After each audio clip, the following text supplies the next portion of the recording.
Tom. Hey, CLH. Let's start sharing the live. Hey, Brenda. Hello, Legend of the 80s. Hello, Kingfisher.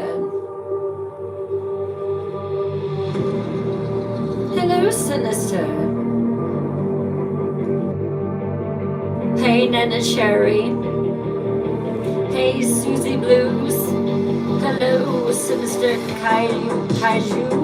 I hope I'm pronouncing that right. Hey, AJ Cav. Hello, Rick Dingus. How are you? Hey, Acid TV. Thank you for sharing the live. Happy Friday, everyone. Hello, Eric Jones. Good. Hey, Shirley.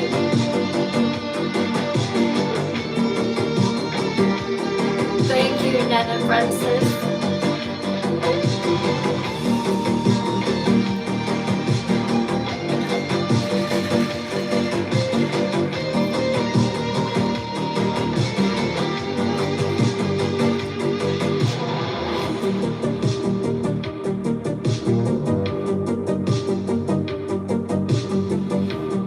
Come in, make yourselves at home. Tonight, the will of fate decides.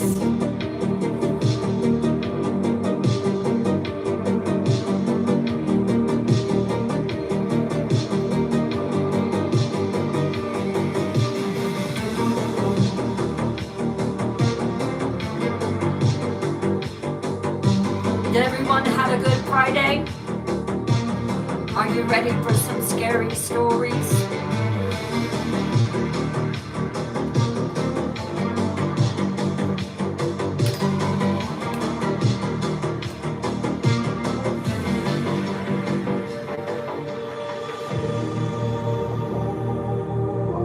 Hey, kiddo!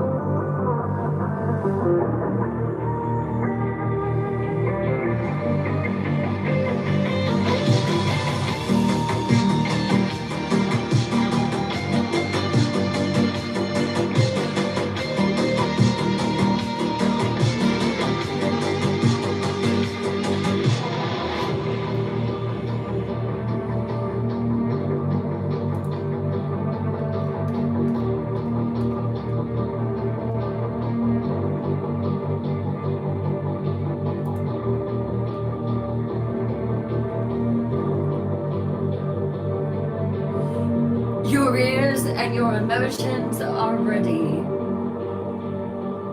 There you go.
night watchman.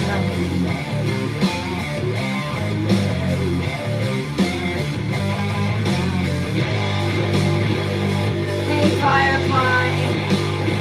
Thank you, Skyboom.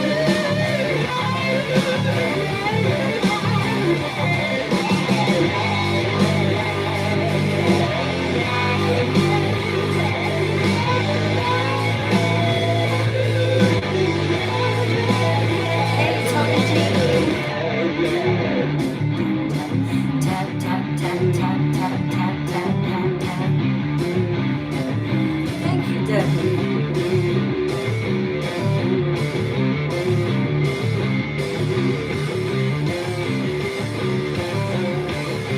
They were part of the set that Melanie got for me. But sometimes I can't wear necklaces around me if it's really hot in here. It almost makes me feel like I'm choking. But I thought I would try it again tonight.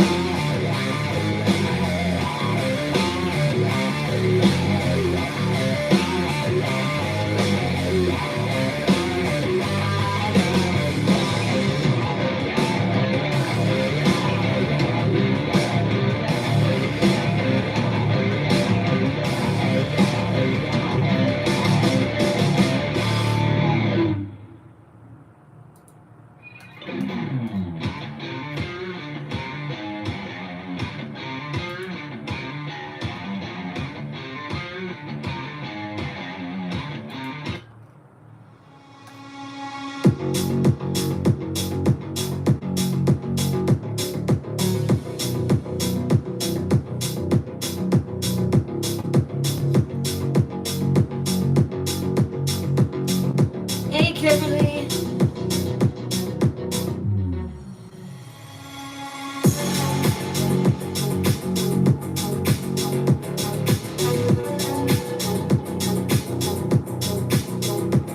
Hey, Pamela.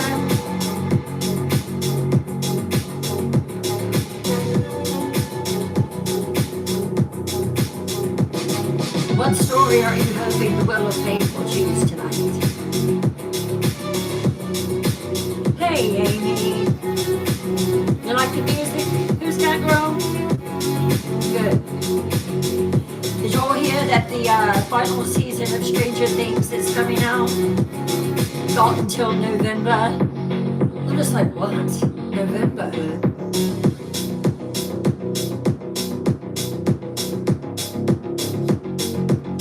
Gonna put on that crown and that beautiful gown, kiddo.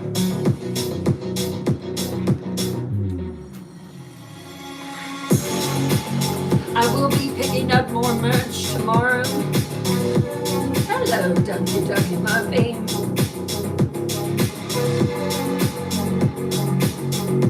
I know, I'm so excited. Hello, Auntie Eddie Santiago. So, Machota, hello. So, one of the things that I've heard a lot of talk about. Hey, James. Hey, BBJ. How are you? Hey, Karen. One of the things I heard about was the Annabelle doll. And the one that had her, he died. That is creepy. Oh my gosh.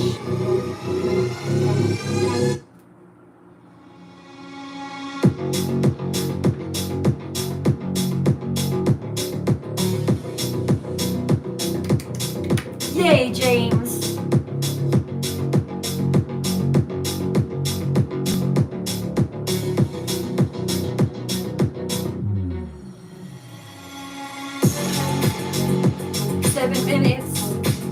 Let's start sharing this live. 5 friends, 10 friends. Oh, thank you, Pachota. Pachota, I've never seen you in here. Do you like scary stories?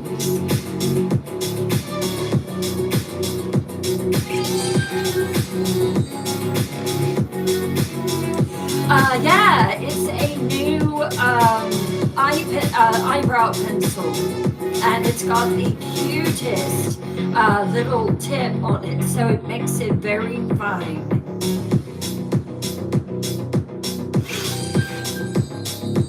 I like it too. Thank you, Lisa. I like how your name is spelled. Thank you.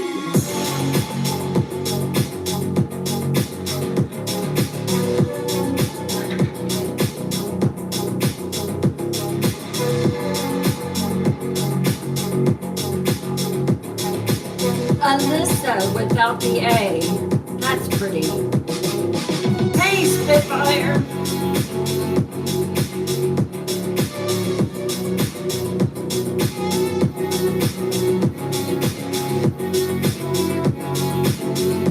Grab a drink, grab a snack.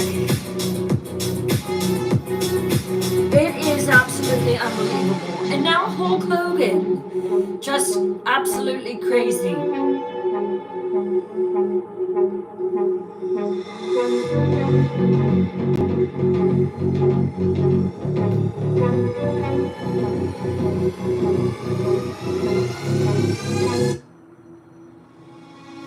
We shall see if it's another Stephen King night. The will of fate has always been partial to him for some reason. Hey, XJ!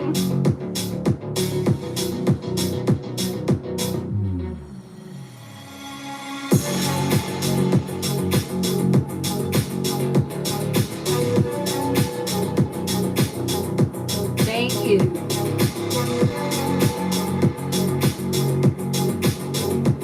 I love Stephen King too, Evie. Hey, Melinda.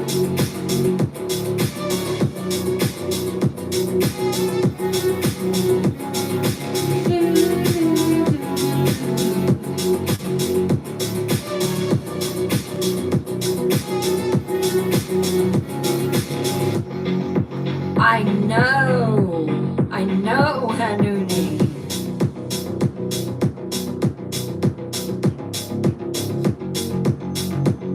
Oh, that's such a sweet message. Thank you.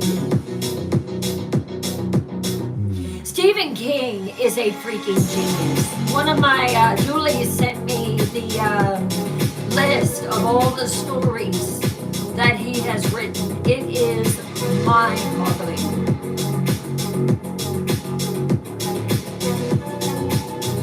Hey, Pocono Hideaway. I am so excited about that necklace. Thank you, Bishota.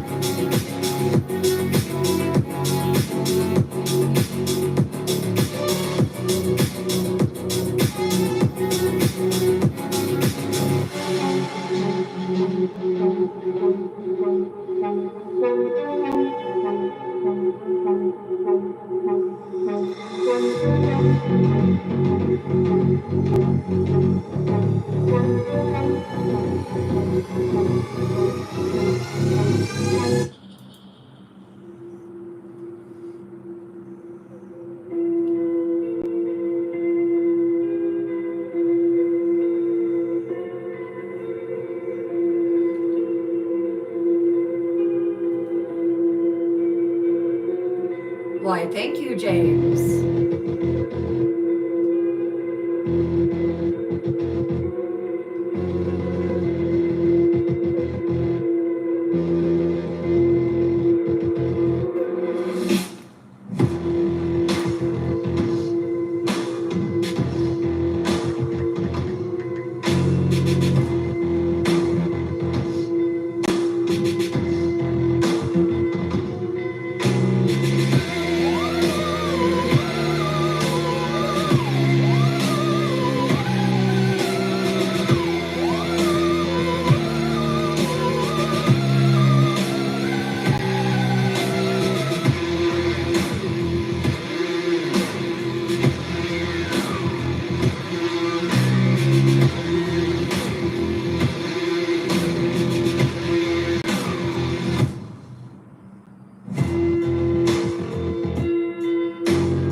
Melinda.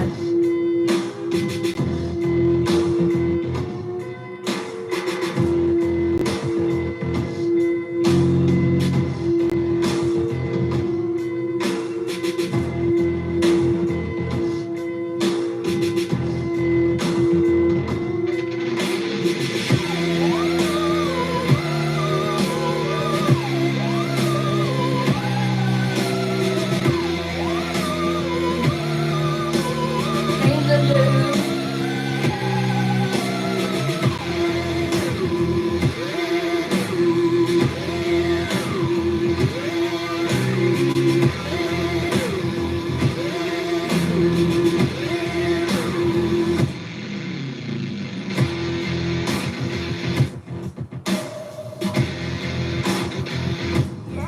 Yay, so excited. Thank you, Pocono, for that update.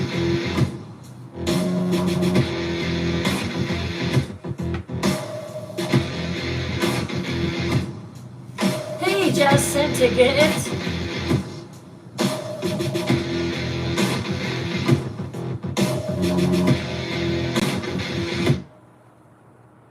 Oh no, Lulu.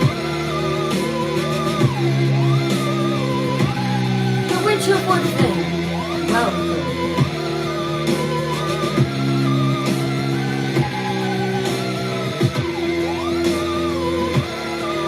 Thank you for sharing to the FYP, WW Murphy.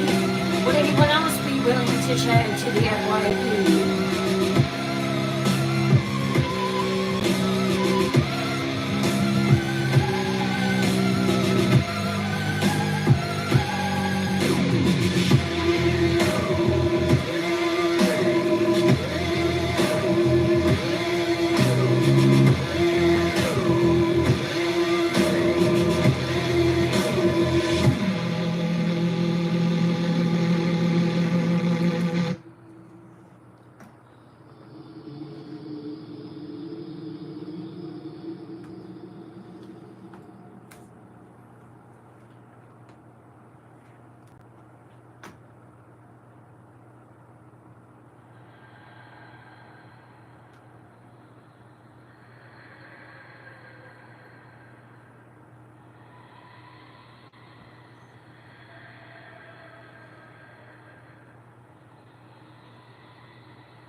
You will notice a couple new stickers in the sticker place thingy.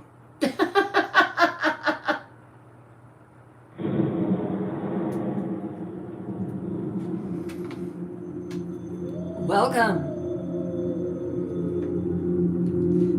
I said the sticker place thingy. Isn't it? Oh my goodness.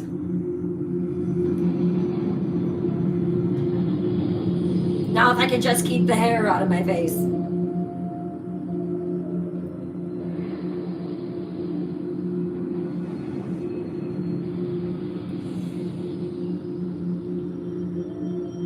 I know.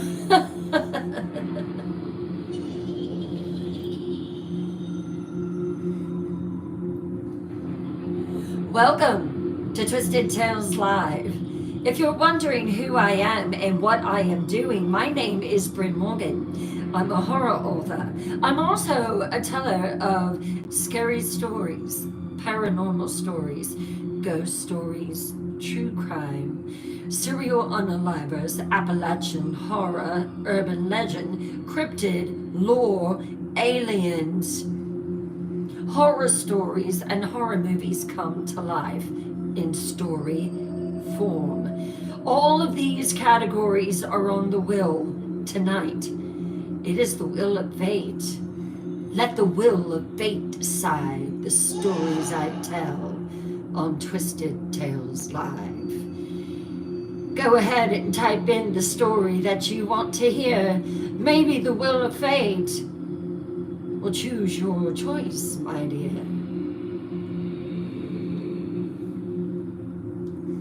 Just notice the bling? Oh.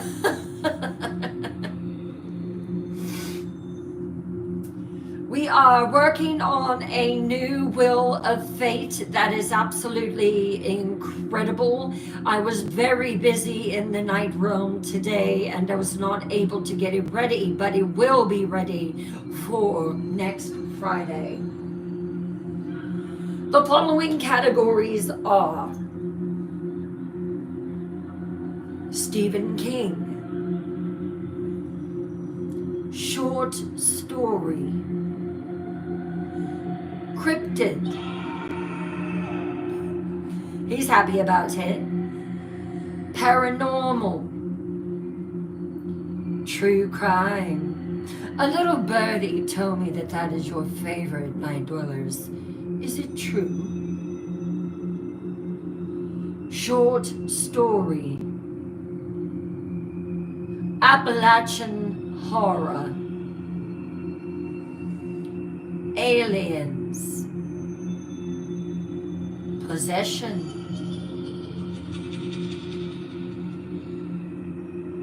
And urban legend.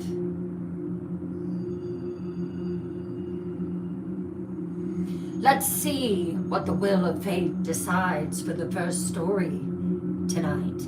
That's right. It will spin twice. 2 stories.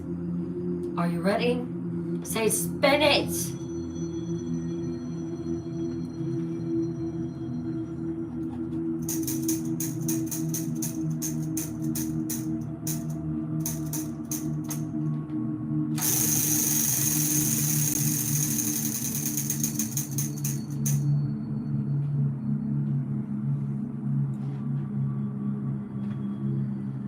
Possession.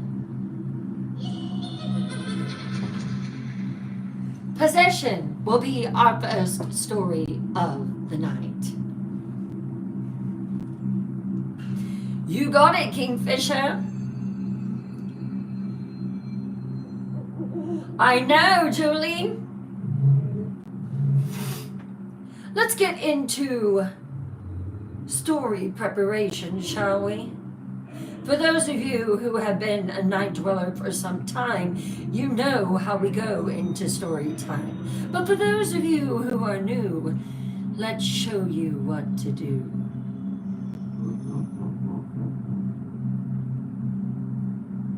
Lower your lights. Lock your doors. Light a candle for ambiance. Or to chase those shadows away that are about to enter your space.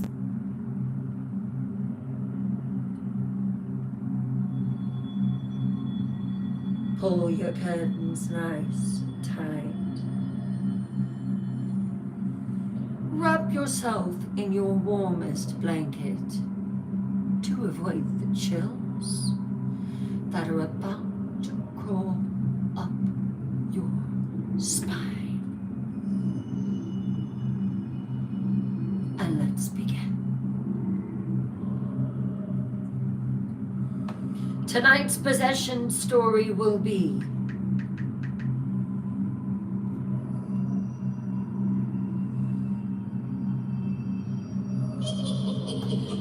the Clara Germana Seeley possession case.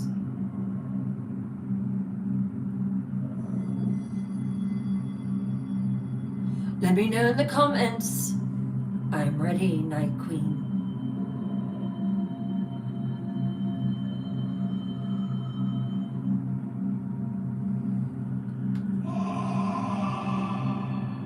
Ash, thank you for the follow. This is a safe, warm, welcome environment where you come in for the next 2 hours or so.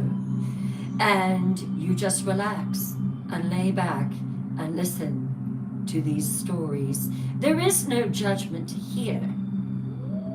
I want you to feel at peace. You are welcome.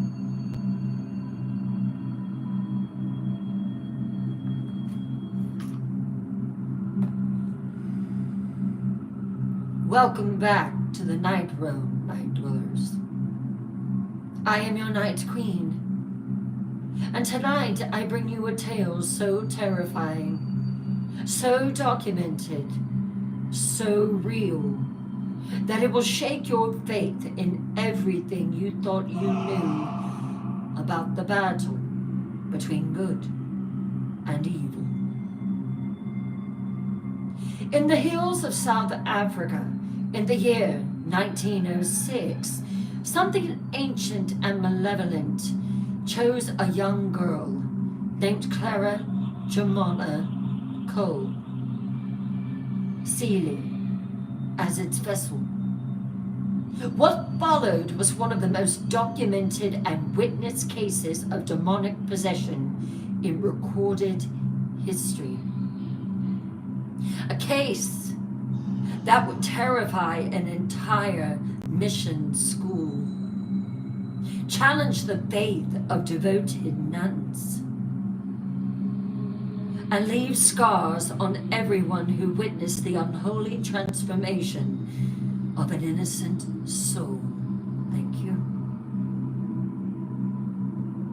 Tonight we journey to St. Michael's Mission in Natal, where the very air grew thick with evil, where the laws of physics bent to malevolent will, and where a teenage girl became the battleground between heaven and hell itself. Lock your doors, dim your lights, and prepare your souls for the most bone-chilling story ever witnessed in these shadows. Are you ready, Night Dwellers? Then let us descend into the abyss of Clara Jemima Seeley's possession, where innocence was devoured by darkness. Chapter 1, The Innocent. St. Michael's Mission, Natal, South Africa, 1906.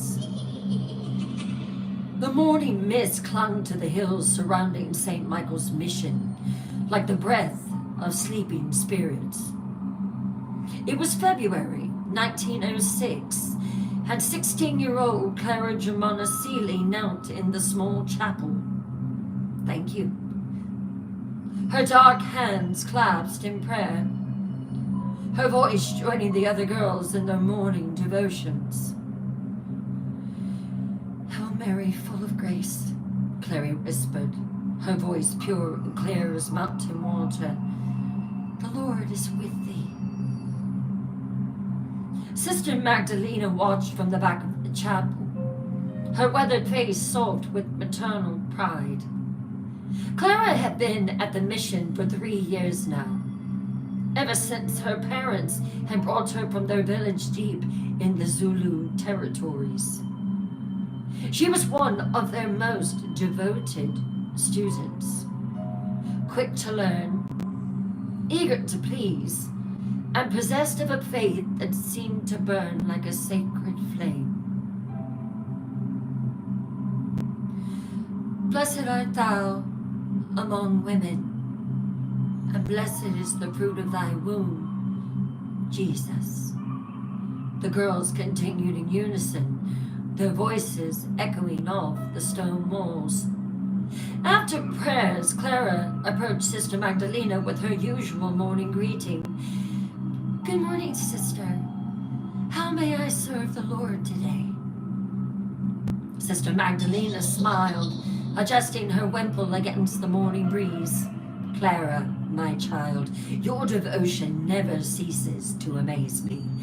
Today, I thought you might help me in the garden. You do like the roses. They need tending, and you have such gentle hands. Would you like to do that? Yes. Yes, I would like that very much. As they walked toward the mission garden, Clara seemed different somehow, more subdued. Her usual bright chatter replaced by an unsettling quiet. The other girls noticed it too, whispering amongst themselves as they watched Clara's distant expression. "Sister," said Mary Nakomo, one of Clara's closest friends, "something is wrong with Clara. She's been having strange dreams." Sister Magdalena paused in her gardening. "What kind of dreams, child?" Mary glanced nervously toward the chapel where Clara was now kneeling alone before the altar. Her gardening work was done. "Well, I don't want to be seen as a tattletale. I order you to tell me what you're talking about." "Well, she says there's this man who comes to her at night. A man who promises her things. Beautiful things. Powerful things. She says he's very handsome, but his eyes..." Again, the girl glanced toward Clara. "Out with it, Mary." "Well, she said his eyes are like burning coals." Mary was known for embellishing things, so the sister did not take it as full truth. That evening, as the mission settled into quiet rhythm of evening prayer and study, Sister Magdalena decided to speak with Clara privately. She found the girl in the dormitory, sitting on her narrow bed, staring out the window at the darkening hills. "Clara," Sister Magdalena said gently, sitting beside her on the bed, "come here, sit beside me." "What's wrong?" "Well, you tell me." "I don't know what you're talking about." "Mary tells me that you've been having troubling dreams. Would you like to talk about them?"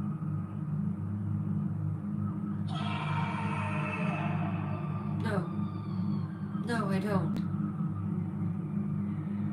Clara turned, and for just a moment, Sister Magdalena thought she saw something flicker behind the girl's eyes. Something that wasn't quite Clara. But then the moment passed, and Clara's face crumpled with the vulnerability of a frightened child. "Oh, sister," Clara whispered, a tear rolling down her cheek. "The dreams are so vivid. There's a man, so beautiful, so charming, like something out of one of my books that I read. He tells me I'm special, that I'm meant for greater things than this mission. He says he can give me power, knowledge, anything I desire.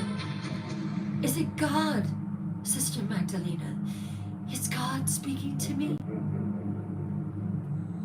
Sister Magdalena felt a chill that had nothing to do with the evening air.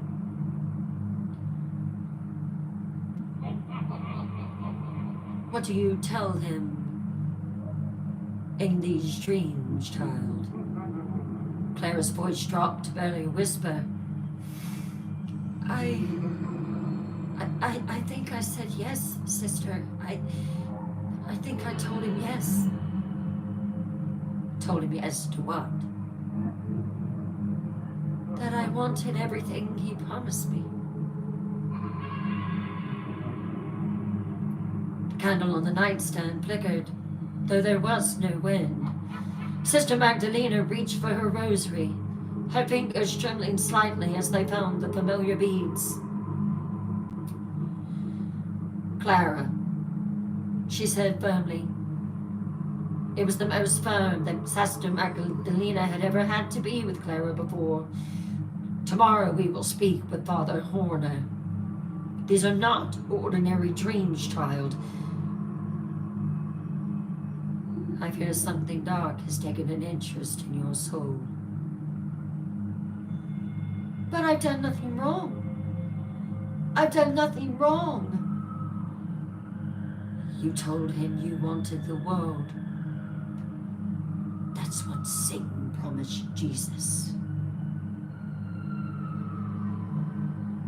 That night, the entire dormitory was awakened by Clara's screaming.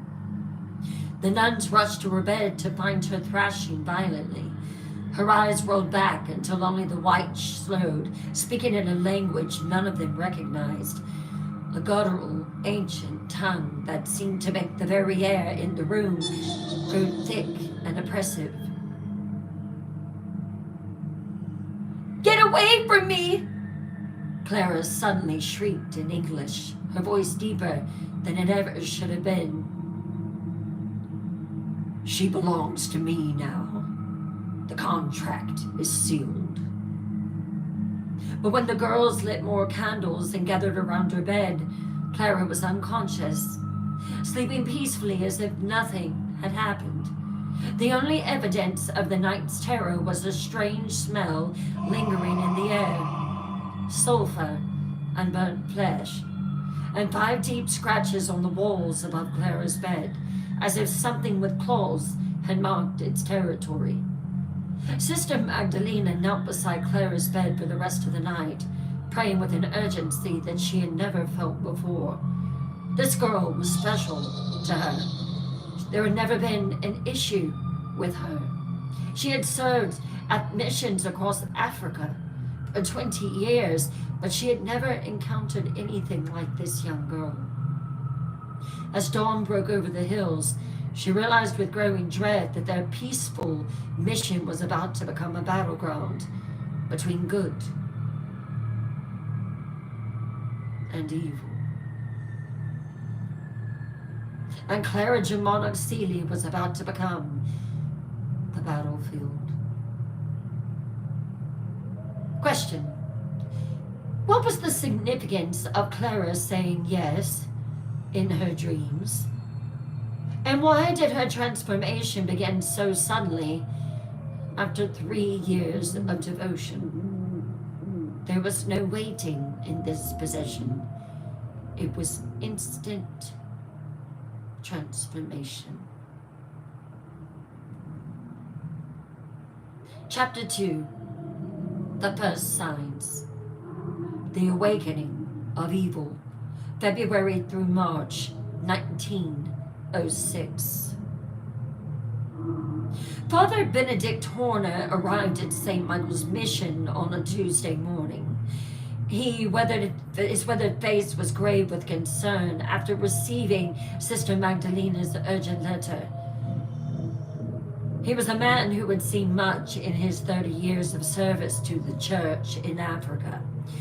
Tribal conflicts, disease, poverty, but nothing in his experience had prepared him for what he was about to witness. She's been getting worse, Father, Sister Magdalena explained as they walked toward the dormitory. The nightmares happen every night now, and during the day, she's not quite herself. Father Horner adjusted his black cassock against the morning heat. What do you mean, not quite herself? Well, she speaks differently, sometimes in languages that we don't recognize. Her voice changes, becomes deeper, more mature, not that of a 16-year-old girl, and her knowledge. Father, yesterday she spoke in perfect Latin about theological concepts that we've never taught her. Speaks languages that we've never taught her. When I asked her about it, she said she had no memory of the conversation. They found Clara in the chapel, but she wasn't praying.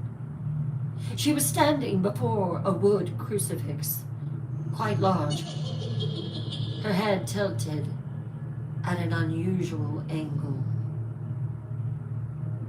Her lips moving in what appeared to be conversation with an invisible presence. Clara, Father Horner called gently. I'm Father Horner.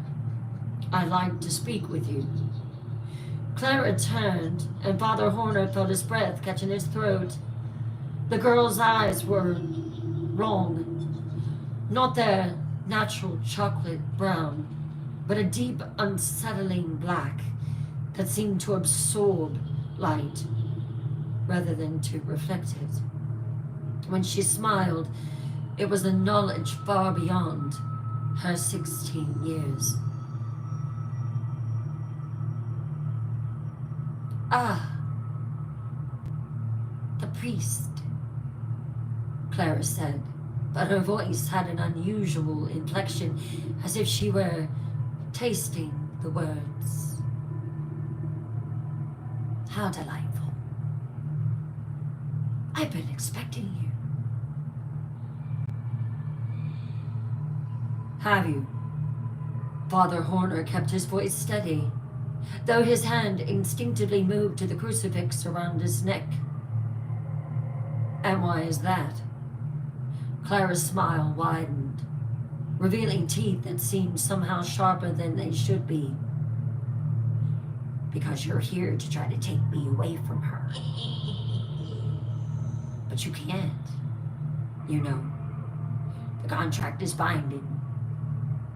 She invited me in willingly. Sister Magdalena stepped forward. Clara, child, what are you talking about? What contract? But Clara's expression suddenly shifted, confusion replacing the unsettling confidence. Sister? Father? She blinked rapidly, and her eyes returned to their normal brown. I'm sorry. I think I was daydreaming. Did I say something strange? Father Horner exchanged a meaningful look with Sister Magdalena. Clara, I'd like with you to come to me with the office. We need to talk alone. During that conversation, Clara seemed perfectly normal, a bright, devoted young woman with a genuine love for her faith and her studies. But as they spoke, Father Horner began to notice subtle changes. Clara's shadow, cast by the afternoon sun streaming through the window, appeared to move independently, not sitting, standing. When she gestured, her shadow seemed to lag behind, as if it belonged to someone else entirely. Clara looked out the window and then looked back at the priest. Father? Clara said suddenly, her voice taking on that strange inflection again. Do you ever wonder if your faith is strong enough? Do you ever wonder what you would do if faced with something that your precious Bible can explain? My faith is in Christ, Father Horner replied firmly. It has never failed me. Clara laughed, and the sound was like breaking glass. How wonderfully naive, priest. Tell me, priest, what does your faith say about the power of will? About the strength of desire? About the hunger that exists in the darkness between the stars? Clara isn't here right now. Clara will begin to disappear more and more. I am going to take over. The girl said, her voice now distinctly masculine despite coming from a feminine throat. Clara is sleeping, dreaming of the beautiful things I've shown her. But I am very much awake.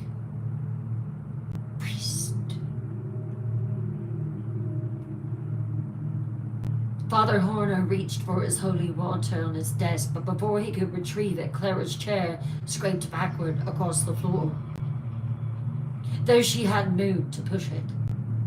The movement continued until the chair was pressed against the far wall, and Clara was still sitting in it, grinning with malevolent satisfaction. Physical laws are so limiting, don't you think, Father Horner? Clara said conversationally. When you have the right kind of power, matter becomes quite flexible. That night, the manifestations began in earnest. Sister Magdalena was awakened at 3 a.m. by the sound of singing coming from the chapel. But it wasn't the beautiful hymns they sang during service. This was something else entirely. A melody that seemed to crawl under the skin and make the listener's teeth ache. She found Clara standing in the center of the chapel, arms outstretched, singing in a language that predated any human tongue. But Clara wasn't standing on the floor. That's the terrifying thing, night dwellers. She was floating 3 feet above the stone, suspended, her nightgown billowing around her as if she moved by an unfelt wind. Clara! Sister Magdalena called, but the girl didn't respond. She continued singing, her voice growing louder and louder and more discordant until the stained glass windows began to vibrate in their frames. Other nuns and students began to gather, drawn by the unholy sound. They watched in terror as Clara slowly rotated in the air, her hair falling back at an impossible angle, her mouth open wide enough to dislocate her jaw. Suddenly she dropped to the floor like a stone, landing hard on the cold tiles.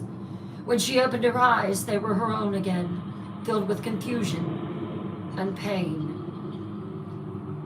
Sister, Clara whispered, struggling to sit up. What happened to me? I'm so cold. Why am I in the chapel? And why does everything hurt? Father Horner, who had been summoned by one of the other sisters, knelt beside Clara and helped her to her feet. My child, you don't remember what just happened to you. Clara shook her head, wincing as if the movement caused her pain. I remember going to bed. I had the dream again. The beautiful man was there, and he was showing me such wonderful things. But then, nothing. Everything went dark. As they helped Clara back to the dormitory, Father Horner noticed something that made his blood run cold. Clara's bare feet, which had been clean when she'd gone to bed, they insisted on it, were now covered with a fine layer of dust and debris. But it wasn't the dust from the chapel floor. It looked like grave dirt. Question. What was the significance of Clara's shadow moving independently? And why was she covered with grave dirt after her supernatural episode?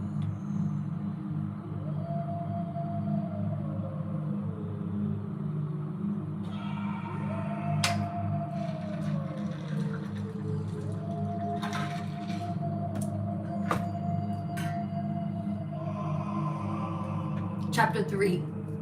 The escalation. When evil takes hold even further.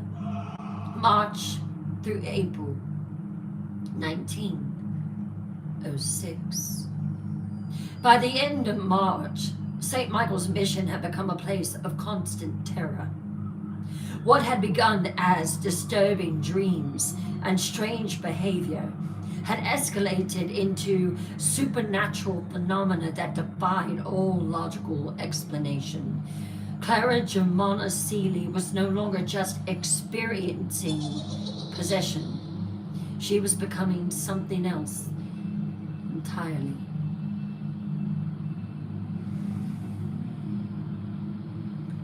Father, Sister Magdalena said, her voice trembling as she met with Father Horner in his office. Last night was the worst yet. The entire dormitory saw it. Father Horner looked up from his correspondence with the bishop. He wanted to do an exorcism. His face was haggard from weeks of sleepless nights. Tell me what happened. Clara, she spoke to us, but it wasn't Clara. The voice was that of a man, deep, cultured, speaking in perfect English with an accent that I couldn't place. But Father, that's not the most disturbing part of all. Sister Magdalena paused, wrapping her arms around herself as if suddenly cold. The voice knew things, personal things, about each of us. Our past sins, our private doubts, our deepest fears. It spoke to Sister Catherine about her brother who died in the war.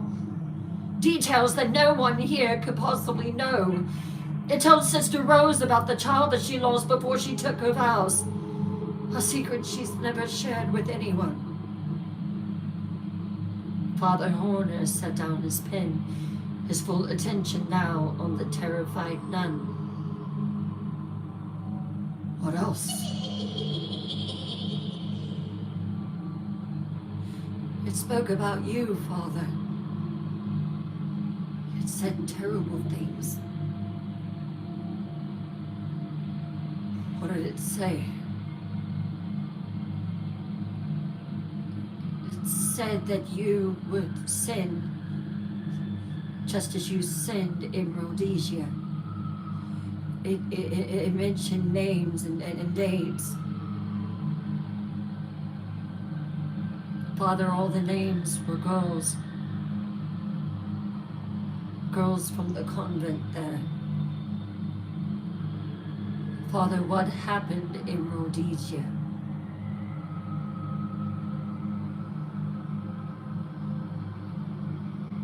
Father Horner's face went pale. The incident in Rhodesia was something he had never spoken of to anyone at the mission. A previous case of suspected possession that had ended in tragedy, with 2 women hurt, and with the death of an afflicted woman and his own crisis of faith. Only his superiors in Rome knew the full details. He put his hand to his chin and whispered, "How could Clara know that?" "That's just it, Father. I don't think it was Clara who spoke to us. I think it was something else, something using her voice, her body, but with knowledge that spans continents and decades. She said other things I dare not mention." The manifestations were becoming more violent and more public. During morning prayers, Clara would suddenly begin speaking in tongues, her voice loud enough to be heard throughout the mission buildings. But these weren't the glossia of religious ecstasy. They were coherent conversations in ancient languages, as if she were speaking with invisible companions. Dr. Robertson, the local physician, was summoned to examine Clara after she was found in her dormitory room, apparently unconscious but floating 6 inches above her bed.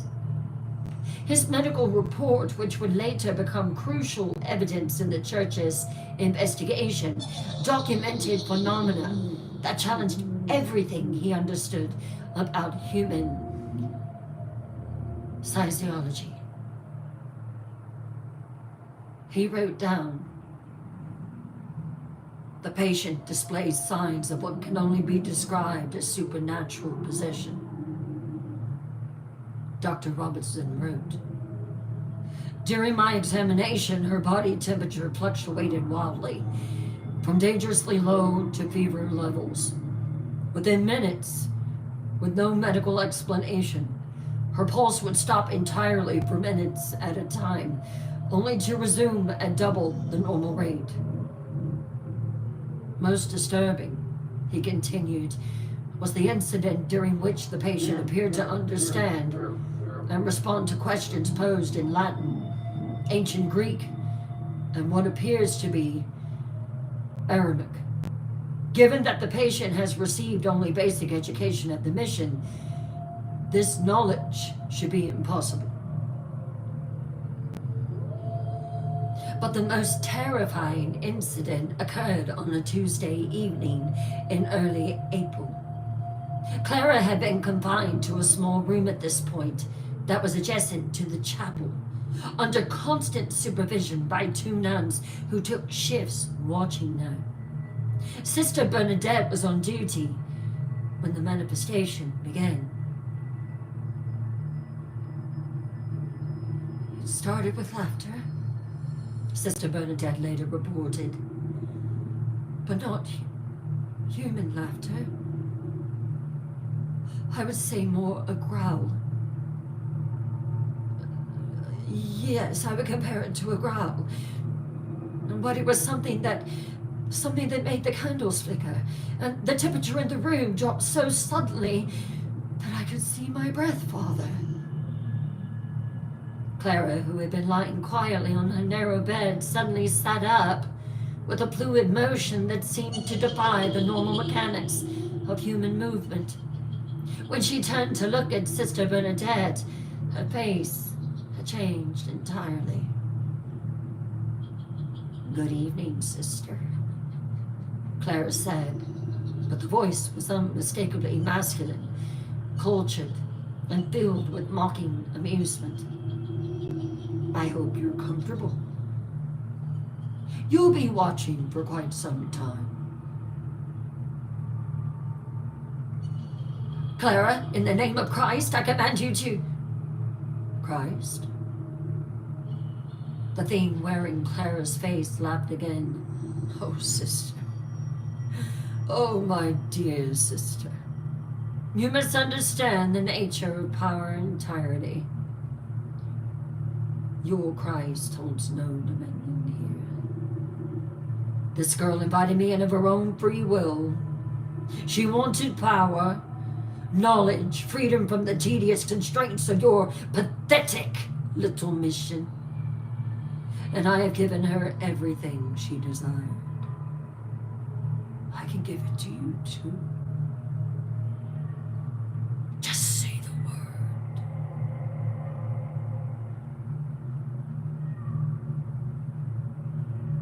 Sister Bernadette reached for her rosary, but before she began praying, Clara's body rose from the bed and began floating toward the ceiling. But this wasn't the peaceful levitation they had witnessed before. Clara's limbs were twisted at impossible angles. Her head rotated 180 degrees so that she faced backward, while her body faced forward. "You want to see real power, sister?" The entity spoke through Clara's twisted form. "Let me show you what your precious prayers are worth." Every religious artifact in the room, the crucifix on the wall, the holy water by the front door, Sister Bernadette's rosary began to smoke and blacken, as if touched by invisible flames. The temperature continued to drop until frost began forming on the windows, and Sister Bernadette's breath came out in great puffs of vapor. "This is just the beginning," the entity said as Clara's body slowly rotated in the air like a grotesque music box ballerina. "Soon everyone will know the truth. Your God is weak. Your faith is foolish. And this girl belongs to me." The manifestation lasted for 3 hours. When it finally ended, Clara dropped to the floor unconscious. Her body returned to its normal state, but Sister Bernadette was found the next morning with her hair turned completely white, repeating over and over, "She's not Clara anymore. She's not Clara anymore." Father Horner knew that whatever was possessing Clara Germana Seely was no ordinary demon. This was something ancient, powerful, and intelligent. Something that had been planning this possession for longer than anyone could imagine. And it was just getting started. Question: how could the entity possessing Clara know intimate details about people it had never met? And what did this suggest about the true nature of what they were dealing with? If you wish to comment, leave it there.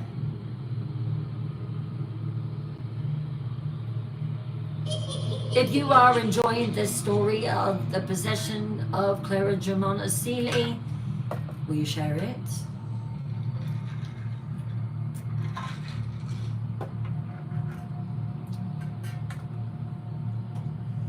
Chapter 4, The Supernatural Manifestations, Defying the Laws of Reality, April through May 1906.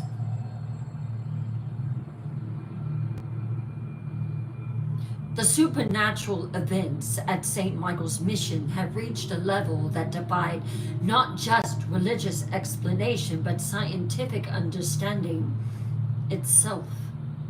Clara Germana Seely had become a conduit for forces that seemed to mock the very foundations of reality, and everyone who witnessed these manifestations would be forever changed. Dr. Malcolm Fraser, a noted psychologist from Cape Town, arrived at the mission in late April after Father Horner's desperate letter to the medical community. Dr. Fraser was a skeptic, a man of science who believed that all supernatural claims had rational explanations rooted in psychology or mass hysteria. I will just tell you, Father Horner, that I do not believe in the supernatural. I do not believe in possession. I believe that there is a scientific reason behind why this young girl is experiencing these things. I expect to find a young woman suffering from severe psychological trauma, he told Father Horner as they walked toward the building where Clara was being kept. Adolescent girls are particularly susceptible to conversion disorders, especially around her age of 16. They can manifest as seemingly supernatural phenomena, but it simply does not exist. Father Horner's response was weary.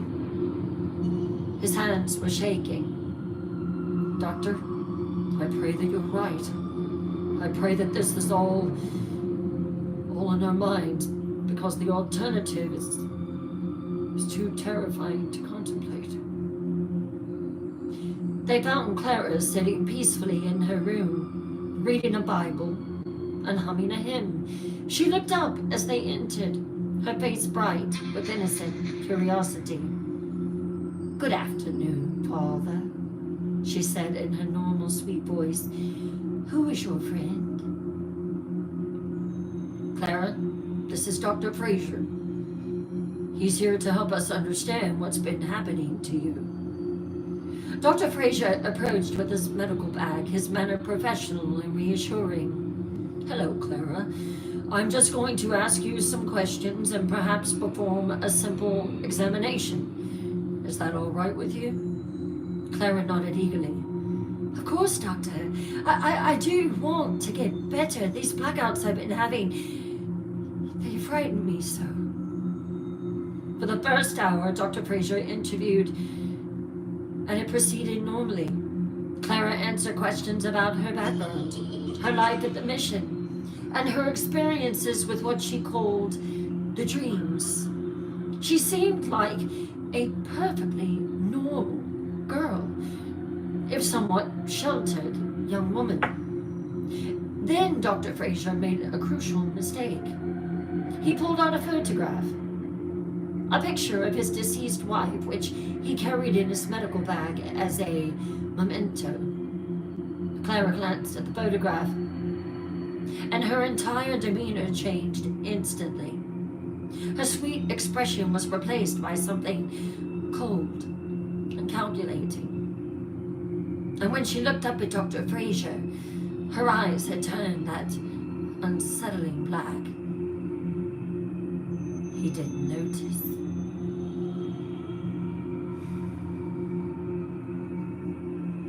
Margaret was beautiful, wasn't she, Doctor? Clara said. But he noticed the inflection in her voice. It was the masculine voice taking over that had terrified the nuns and the priest, cultured and mocking. Such a pity about the consumption. She suffered so terribly at the end, didn't she? And you and I know why, don't we? Dr. Fraser sat back in his chair. What did she mean by that? She suffered so terribly at the end, didn't she? How does it feel, Doctor, to know that you're the one that caused all that pain? Dr. Fraser looked at the girl. He began to feel chills. It was that secretary. Remember her?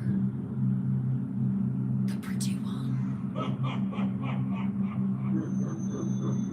You destroyed your wife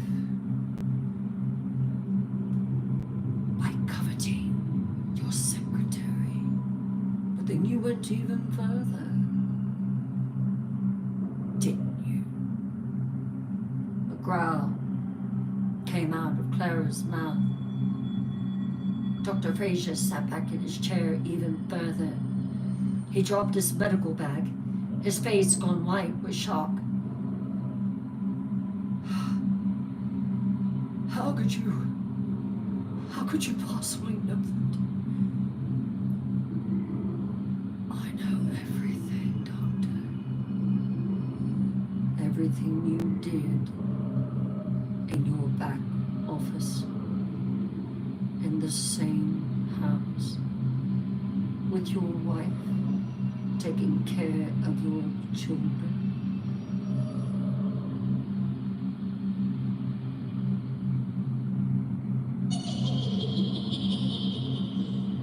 Dr. Fraser was completely speechless. I know many things, Doctor. The entity continued through Clara's lips. I know about the guilt that eats at you every night, wondering if you hastened her death, wondering if you're the cause of it. You are. You are the cause of her death.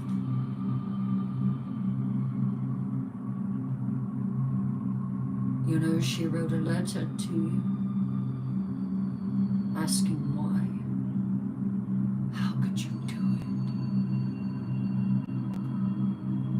The letter that you threw into the fire on the night she died, because you were too much of a coward to open it. She waits for you in the darkness.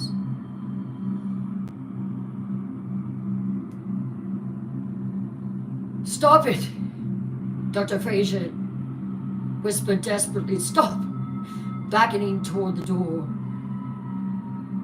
But most of all, Clara's voice dropped to a sinister whisper. "I know that Margaret is not at peace.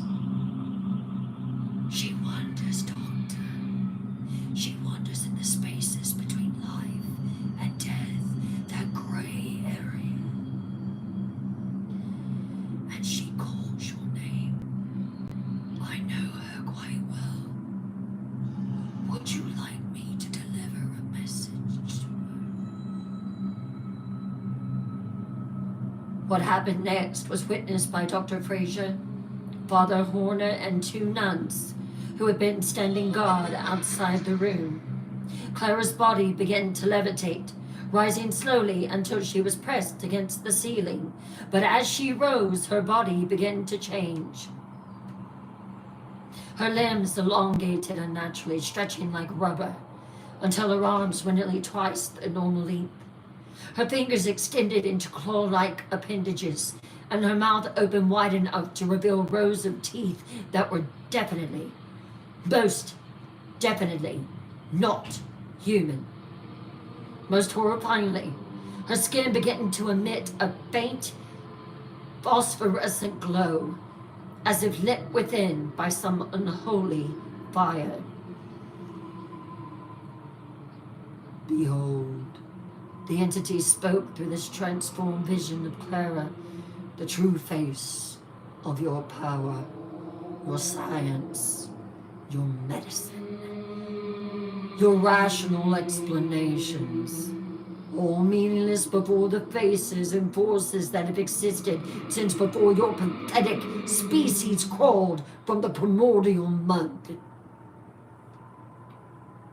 Dr. Fraser tried to speak, but no sound came from his throat. The temperature in the room had dropped so drastically that ice was forming on the walls, and the very air seemed thick and difficult to breathe. "You came here to debunk, to explain away, to reduce the magnificent to the mundane," the entity continued. "But instead, you will leave here as a witness, Dr. Fraser. You will tell others what you have seen, and they will not believe you. They will think you're mad, and that doubt will eat away your sanity like acid." Father Horner began reciting the Lord's Prayer, his voice shaking but determined, and as he spoke, Clara's body began to convulse violently, still pressed against the ceiling, but twisting and writhing as if fighting against invisible restraints. "Your prayers have no power here, priest," the entity shrieked. "This girl welcomed me willingly. She opened the door and invited me in. No amount of holy words can undo a sealed contract, sealed with desire. And don't act perfect, priest. We know the thoughts you have too." But as Father Horner continued praying, joined by the nuns outside, Clara's body slowly began to descend. The unnatural elongation of her limbs reversed. Dr. Fraser left the mission that evening, but before writing a detailed report that would become one of the most important documents in the church's investigation, in it, he wrote, "I came to St. Michael's mission as a skeptic, and leave as a profoundly shaken man. What I witnessed defies every principle of science and psychology I have spent my career studying.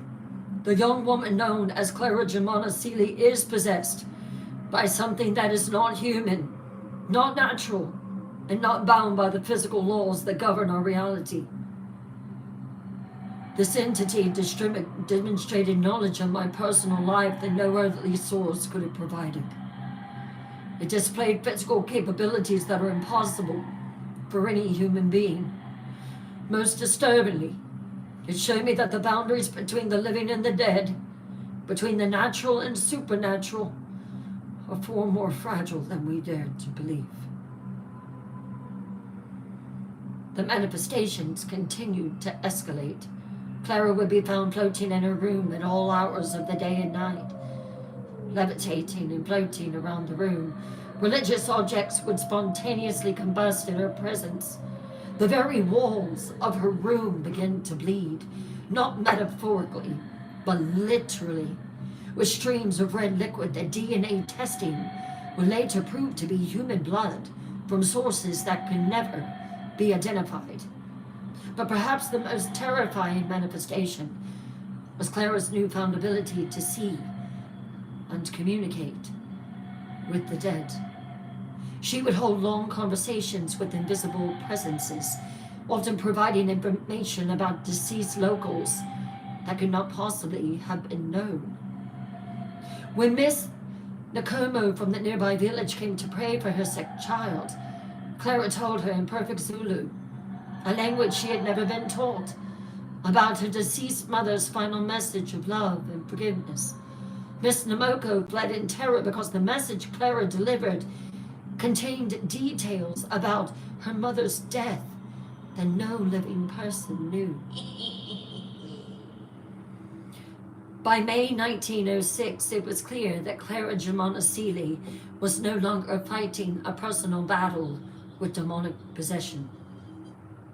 She had become a gateway between worlds, a conduit through which something ancient and malevolent was trying to establish a permanent foothold in the realm of the living. Thank you. And that something was growing stronger every day.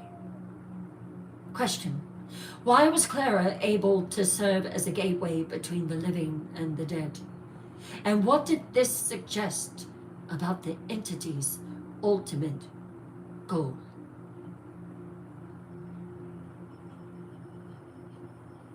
Chapter 5.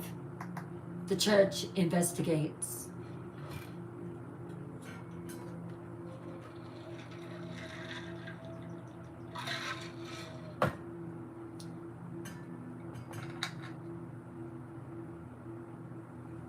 The letter from Bishop Charles Holovet arrived at St. Michael's Mission on a Tuesday morning in May, bearing the official seal of the Catholic Diocese of Natal.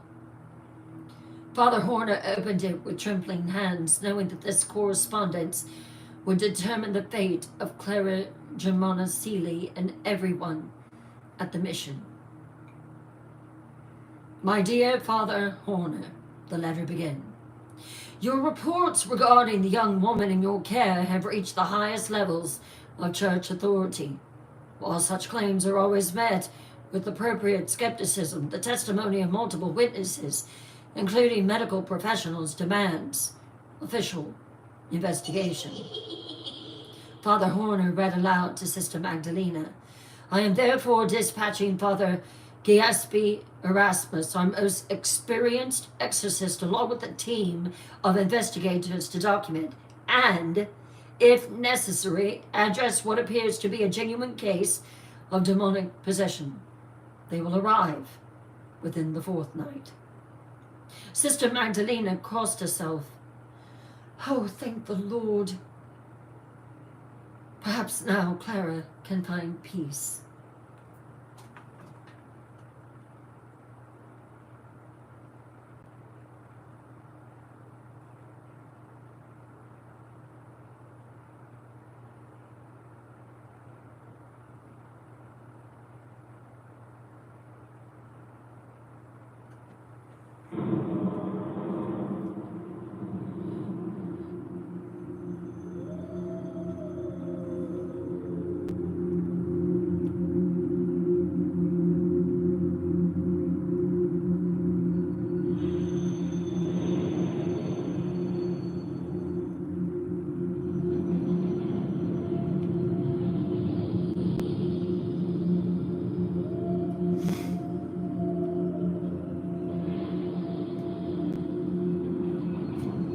But as if summoned by their conversation, a familiar masculine voice drifted from Clara's room.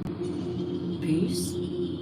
Oh, sister, you misunderstand everything. The investigators are exactly what I've been waiting for. They found Clara standing at her window, but she was facing them rather than looking outside. When she turned, her smile was predatory. Her eyes, that unsettling black that had become so familiar. The church sends its warriors. The entity spoke through Clara's lips. How delightful. I do so enjoy an audience for my performances.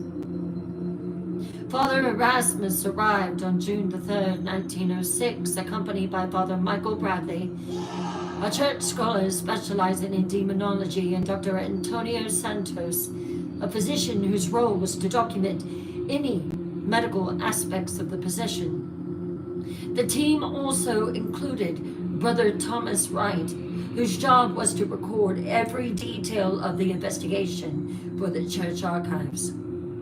Father Erasmus was a small, intense man in his 50s, with still gray hair and eyes that seemed to look directly into the soul.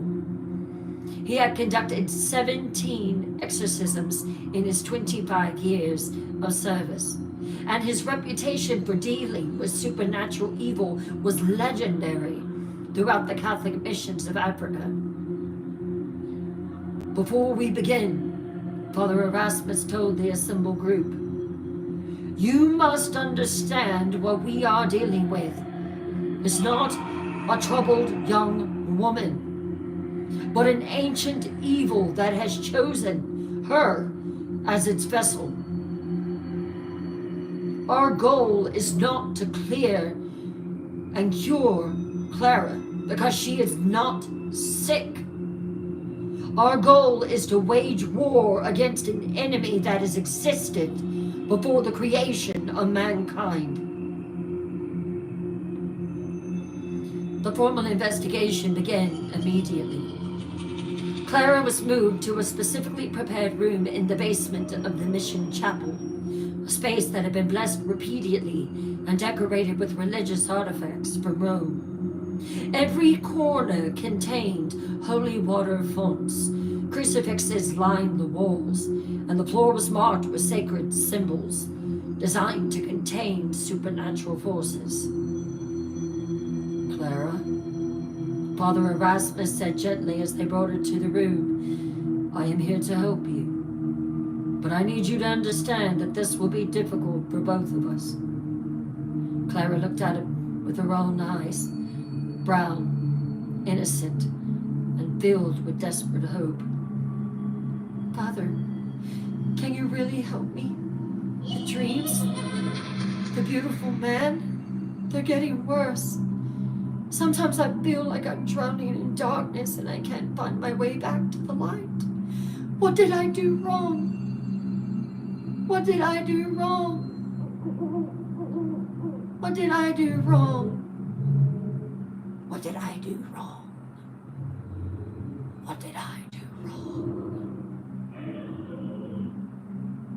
Father Erasmus felt his heart break for the young woman trapped within her own body. He did not even shiver as her voice changed. "With God's help, my child, we will free you." But as soon as the formal blessing began, Clara's demeanor changed entirely. Her body went rigid. Her eyes rolled back until only the white showed, and when she spoke, it was with that cultured, mocking voice they had all come to dread. "Ah, Gespe," the entity said, pronouncing the priest's name with deliberate emphasis. "Still playing with your holy water and Latin phrases, I see. Tell me, do you still have nightmares about that Zambezi incident?" Father Erasmus' face went pale, but his voice remained steady. "In the name of Jesus Christ, I command you to release this girl and return to the pit from whence you came." The entity laughed. And the sound made every religious artifact in the room vibrate.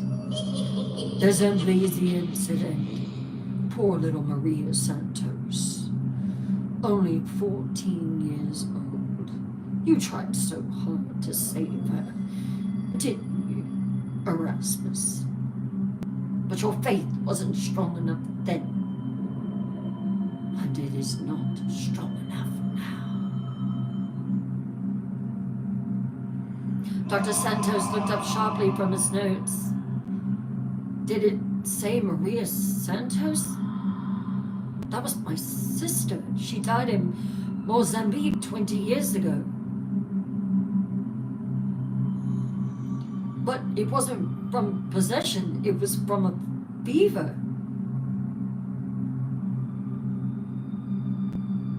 Clara's head was to the side. Did she? The entity turned Clara's head toward Dr. Santos with that unnatural, owl-like rotation. Or did she die because Gatsby here failed to properly cast out the demon that had taken residence in her soul? The fever was just the final symptom, Doctor.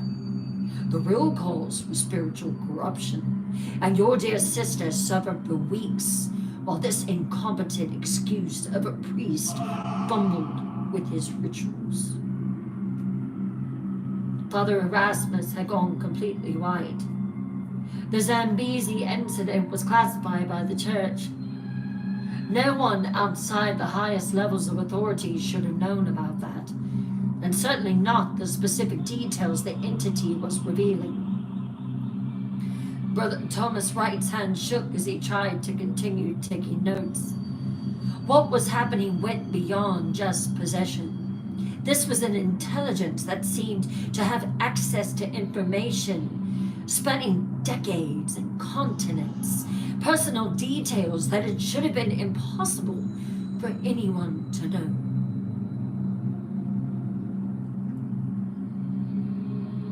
You insult me. You see, the entity continued, I am not some minor demon to be banished with your little ceremonies. Shall I tell you who I am? I am Legion. I am many. I am the voice that whispered in the first ear and spoke the last word. This girl called to me from across the void, and I answered. She is mine by right of invitation, and no power in your heaven or earth can break that bond. You're welcome to try, priest. Father Bradley stepped forward with a leather-bound tome, the Roman ritual containing the official rites of exorcism. Then we will see what power the Church of Rome can bring to bear against you, Legion. The entity's response was immediate and violent. Every candle in the room flared to 3 times its normal height. The temperature plummeted until everyone's breath came out in visible puffs. And Clara's body began to levitate. But not peacefully. She rose into the air, spinning like a top, her limbs flailing wildly. Her voice raised in a shriek that shattered 2 of the stained glass windows in the chapel above. You want to see real power? The entity screamed through Claire's throat. Let me show you what the precious rituals are worth against the force of a wheeling invitation. The holy water in the fonts began to boil and steam. The crucifixes on the walls turned black as if charred by invisible flames. Most horrifying of all, Clara's body began to change again, her skin taking on that phosphorescent glow, her features becoming sharper and more angular, her eyes burning with an inner fire that was most definitely not human.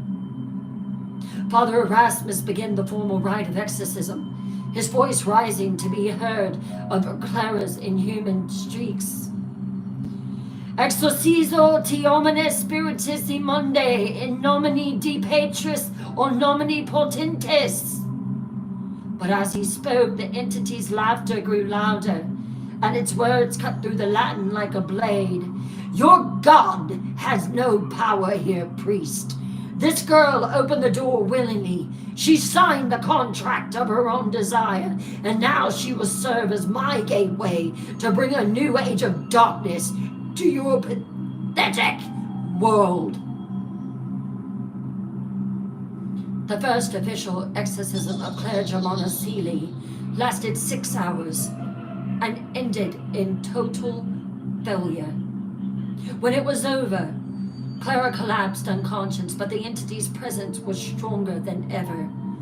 The room was left in ruins, walls cracked, religious artifacts destroyed, and every person present forever changed by what they had witnessed. In his official report to the bishop, Father Erasmus wrote, "What we face at St. Michael's Mission is not a typical case of possession. This entity demonstrates knowledge and power that we suggest we are dealing with one of the fallen, a being of immense intelligence and malevolence that has somehow managed to establish a foothold in our world through the willing cooperation of its host, Clara Germana Seeley. Traditional methods of exorcism may not be sufficient." But the most disturbing revelation came that night, when Clara, speaking in her own voice for the first time in weeks, told Father Erasmus the truth about her initial invitation to the demon.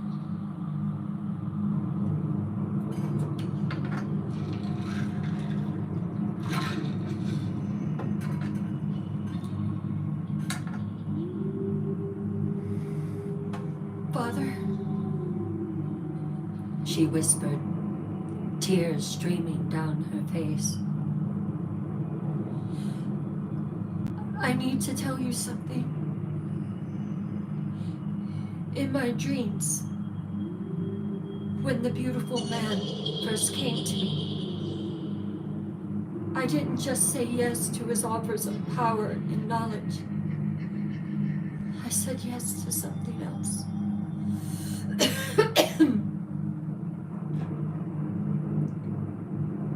Father Erasmus looked at Clara, terrified of what she was going to say next. "Go on." "He asked me if I would serve as a doorway, a bridge between his world and ours, and God forgive me, I said yes." Father Erasmus felt his blood turn to ice. "Clara, what exactly did you agree to?" He said that through me, others like him could cross over, that I would be the first of many, and that soon the boundary between hell and earth would dissolve completely. Clara's voice broke with despair. "Father, I think I may have not just doomed myself, but the entire world." Question: what made Clara's case different from typical possession? And why did the church's most experienced exorcist fail in his first attempt to free her?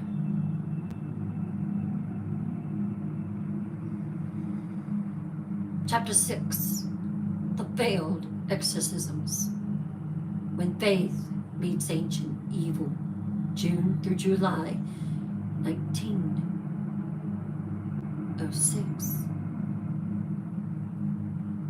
The second attempt at exorcism began at dawn on June the 15th, 1906. Father Erasmus had spent 2 weeks preparing, consulting with experts in Rome, via telegraph, and gathering the most powerful religious artifacts available in southern Africa. The chapel basement had been reconsecrated, new protective symbols had been carved into the walls, and additional priests had been summoned to assist in the ritual. Father Erasmus stood before his team and declared, "Today We will not fail. The other priests looked at him as they prepared for the ceremony. I have received authorization from Rome to use the greater rite, a ritual reserved for only the most extreme cases of possession. Dr. Santos checked his medical equipment, preparing to monitor Clara's vital signs throughout the ordeal. Father, I must express my concern. Given what happened during the last attempt, are you certain that this girl's poor body can withstand another exorcism of this magnitude? Her body is strong. Father Erasmus replied grimly. It's her soul we're fighting for, young man. They brought Clara to the prepared room, and for a moment, hope flickered in Father Erasmus' heart. The girl seemed more herself than she had in weeks, alert, cooperative, and genuinely eager for the ritual to begin. Father, Clara said, grasping its hands with desperate intensity. I can feel it inside me, growing stronger every day. Sometimes I'm aware while it uses my body, trapped like a prisoner in my own mind. Please, you must free me before it completes whatever it's planning. What is it planning, my child? Clara's voice dropped to a terrified whisper. It's not just possessing me, Father. It's changing me, transforming my body into something that can serve as a permanent doorway between worlds. And once that transformation is complete, there will be no way to reverse it. The greater rite began with the reading of special prayers in Latin, Aramaic, and Hebrew, languages believed to have power over supernatural entities. Father Bradley and Father Horner assisted, with Brother Thomas documenting every word, and Dr. Santos monitored Clara's medical condition. For the first hour, the ritual proceeded without incident. Clara remained conscious and cooperative, participating in the prayers and responding appropriately to the priest's commands. Then Father Erasmus began the actual expulsion rite, commanding the demon to reveal its name and its nature. The change was instantaneous and terrifying.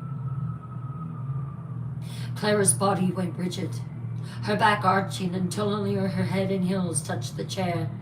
Her eyes rolled back, and when she spoke, it was with multiple voices, sometimes the familiar masculine tone, but also the voices of children, elderly people, and others speaking in languages that predated recorded history. You want our name? The entity spoke through Clara's lips, but the voice seemed to come from everywhere at once. We are Legion, for we are many. We are the whispers in the first darkness, the shadow that danced at the edge of creation, the hunger that will devour the light of your pathetic world. Father Erasmus pressed on with the ritual, his voice strong despite the supernatural chaos erupting around him. I adjure you, unclean spirit, by the name of Jesus Christ, to depart from this servant of God. The entity's laughter shook the building. Jesus Christ, your carpenter God has no power over us. We knew him when he was mortal, when he bled and died like any other man.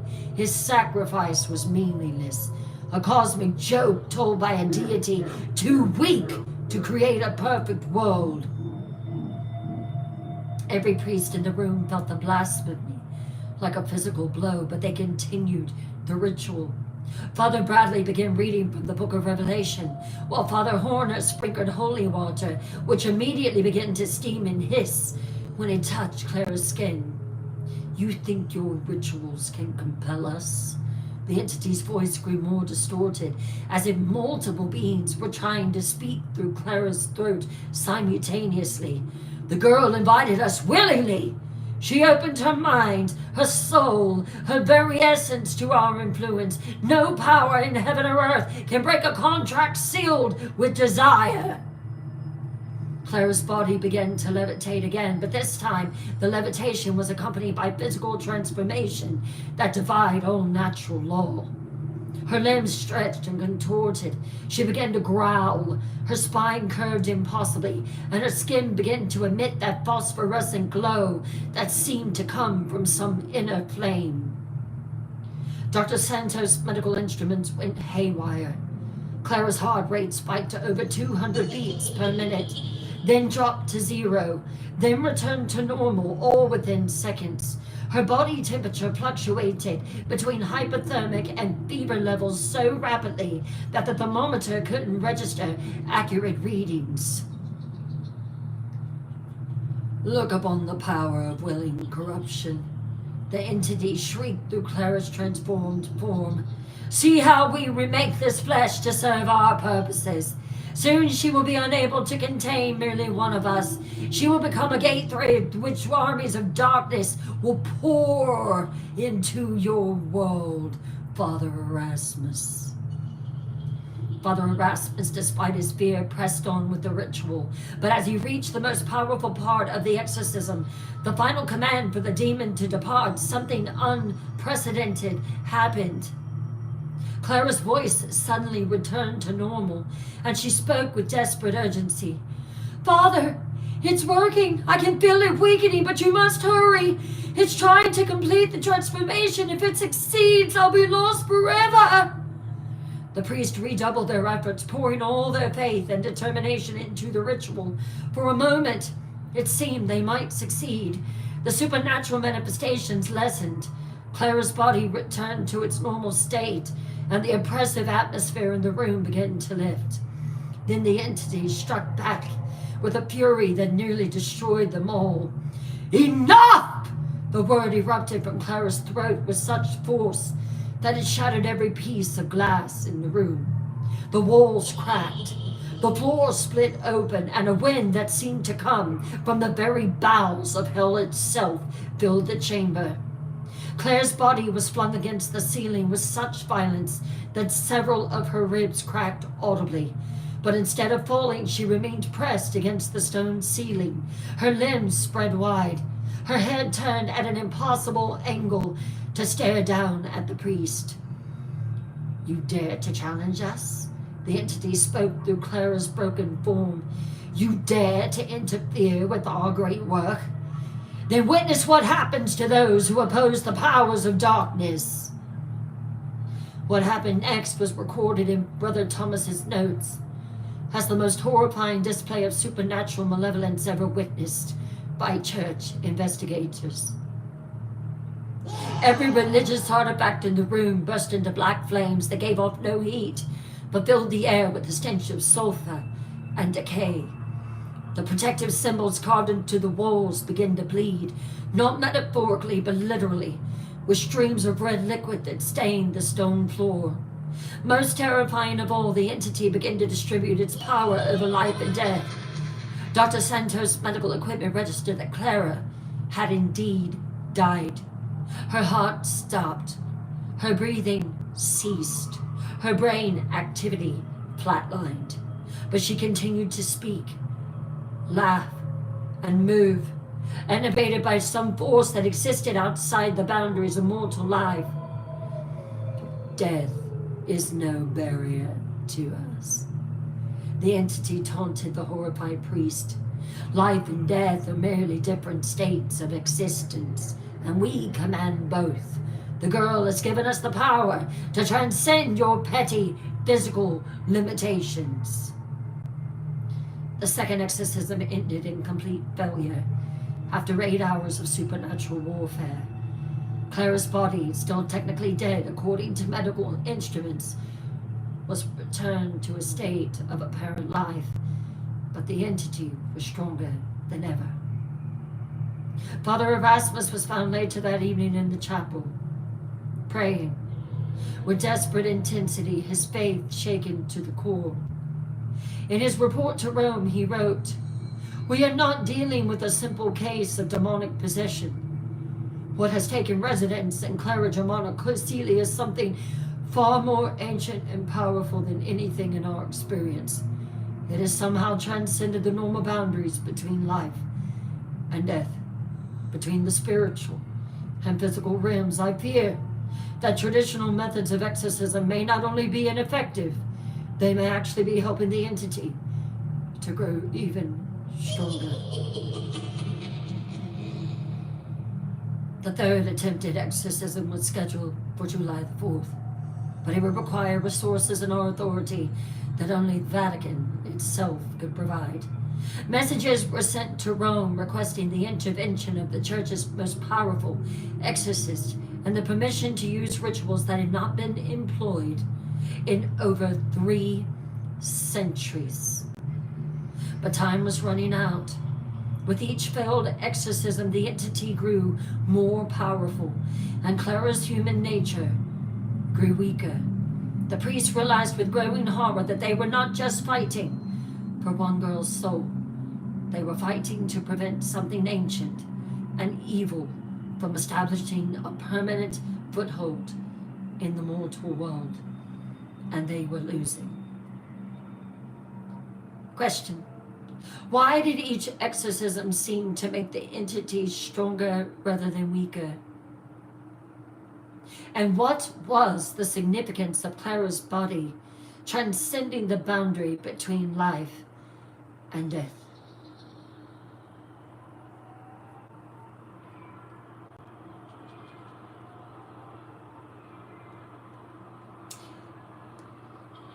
This is a really good story that I feel deserves to be fully told. So what we will do now, this will be the only story for tonight because it is already almost close to 10. We have 7, 8, 9, 10, 4 more chapters to read. I believe that you are enjoying the telling. Let's take a intermission, 5 minutes, I would say. Grab something to drink, some food, and we will come back in 5 minutes and finish the story of Clara Germana Sealy. It's chilling, isn't it?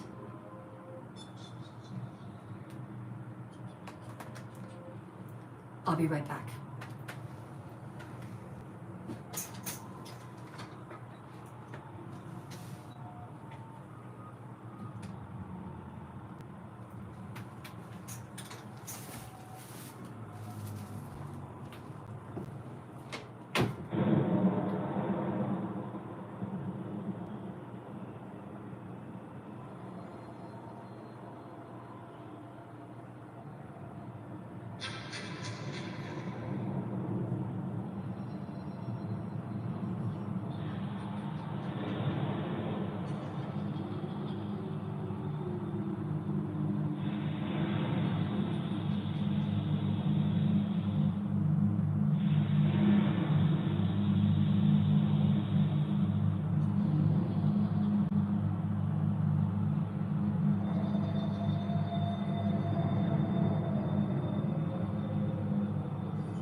this not one of the most chilling stories? Oh my God, this is like off the chain, unbelievably terrifying, absolutely terrifying. Hey Eclipse, absolutely terrifying.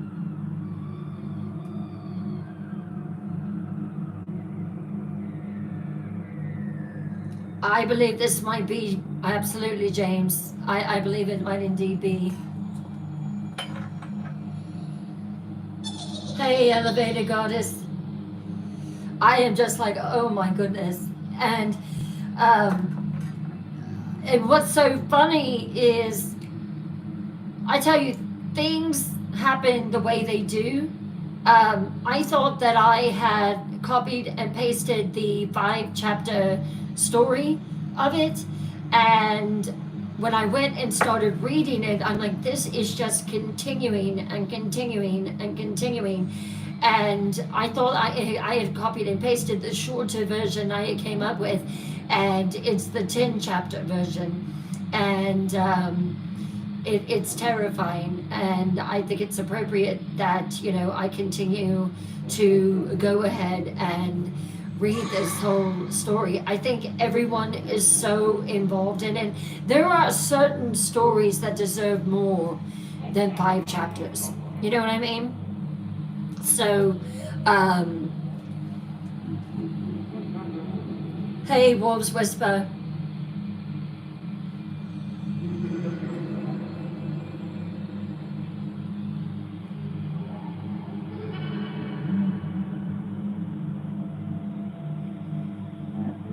Hello, Lorianne, to you. How are you? Good evening. Let's share this live, everyone. Twisted Tales Live is beginning to be recognized as a powerful live. I have had people responding to me that have never responded before, saying, wow, I did not know that there was a live like this. It's got a little bit of everything. You know, they're like, we love the interaction. You know, there's not a lot of lives where you can interact. And, you know, I was like, well, come on over and join us. We would love absolutely to have you. I am doing well, Lorraine. I think this is one of the stories that I'm going to have to just try to shake off when it's over. Another one that I had to do like that was the one from Japan. The Baruto case, that was one of the most brutal that I have ever attempted to read. And I was just, it has affected me, it still affects me, what she went through. And this one is just unbelievable, unbelievable. Thank you, Elevated Goddess. That is so good. Hey guys, you know, if you enjoy it, share it with people. Let them know, you know, because there are a lot of people out there that love scary stories. I mean, it is absolutely crazy, and they just don't know that it exists. So we, you know, my night watchers, my wonderful Julie, my wonderful Kimmy, my wonderful Lex, myself, people that are sharing the video, posting the content, reposting, all of my night dwellers, all of my night watchers do an absolutely tremendous job. And we are bumping it up. We are getting it out there. We are wanting it to be known. So, and I want everyone to come in here and really have a great time.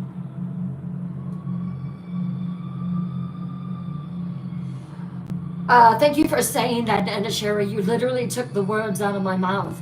All stories that I tell here. Well, thank you, Deanna. You're under my spell. I put a spell on you, and now you're mine. Lulu, that is one that I wouldn't blame you if you didn't listen to it. Oh my goodness. It wasn't last Friday. I believe it was the Friday before.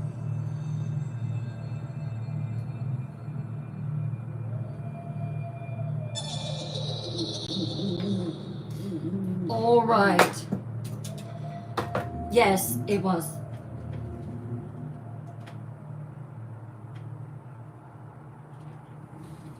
Yes, that one was recorded.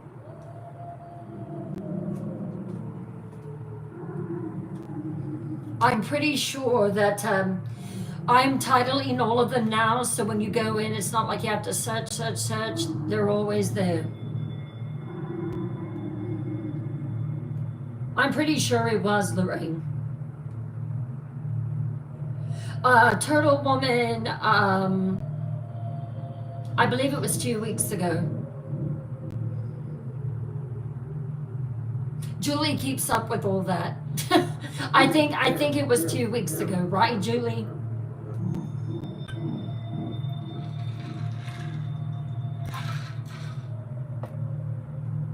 Hey, Zoe-Ann. Thank you for sharing the live, Rachel. I think it was. So you can go back and check it, but I've got them all lined up.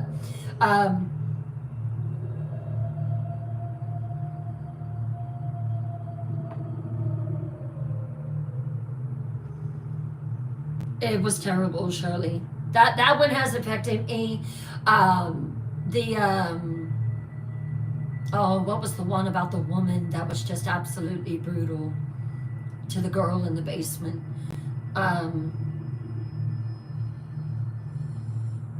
You'll know it. You'll find it. Sylvia Likens. That one was horrible. Vera Jo Regal. That was another one. There are certain ones that definitely do stick with you.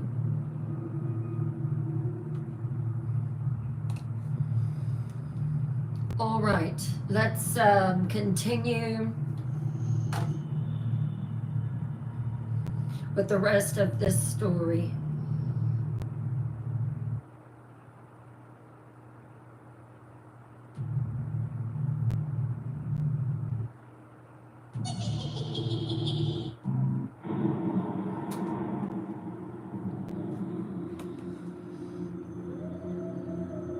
I believe it was, yeah. All right. Shadows are entering. Shadows are entering the night realm.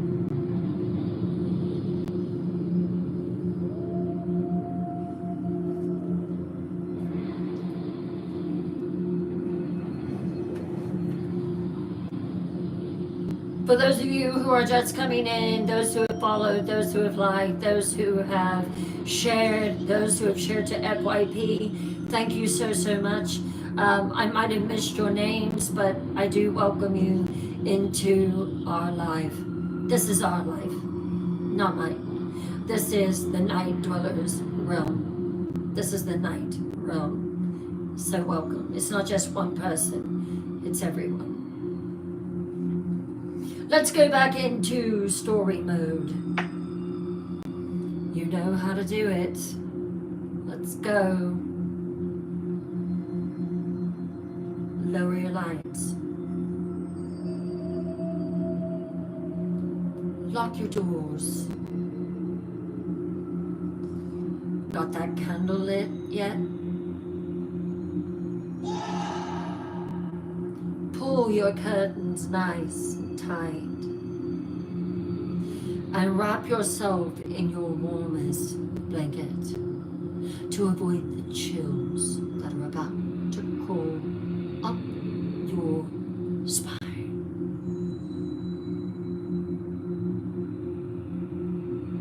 And let's begin.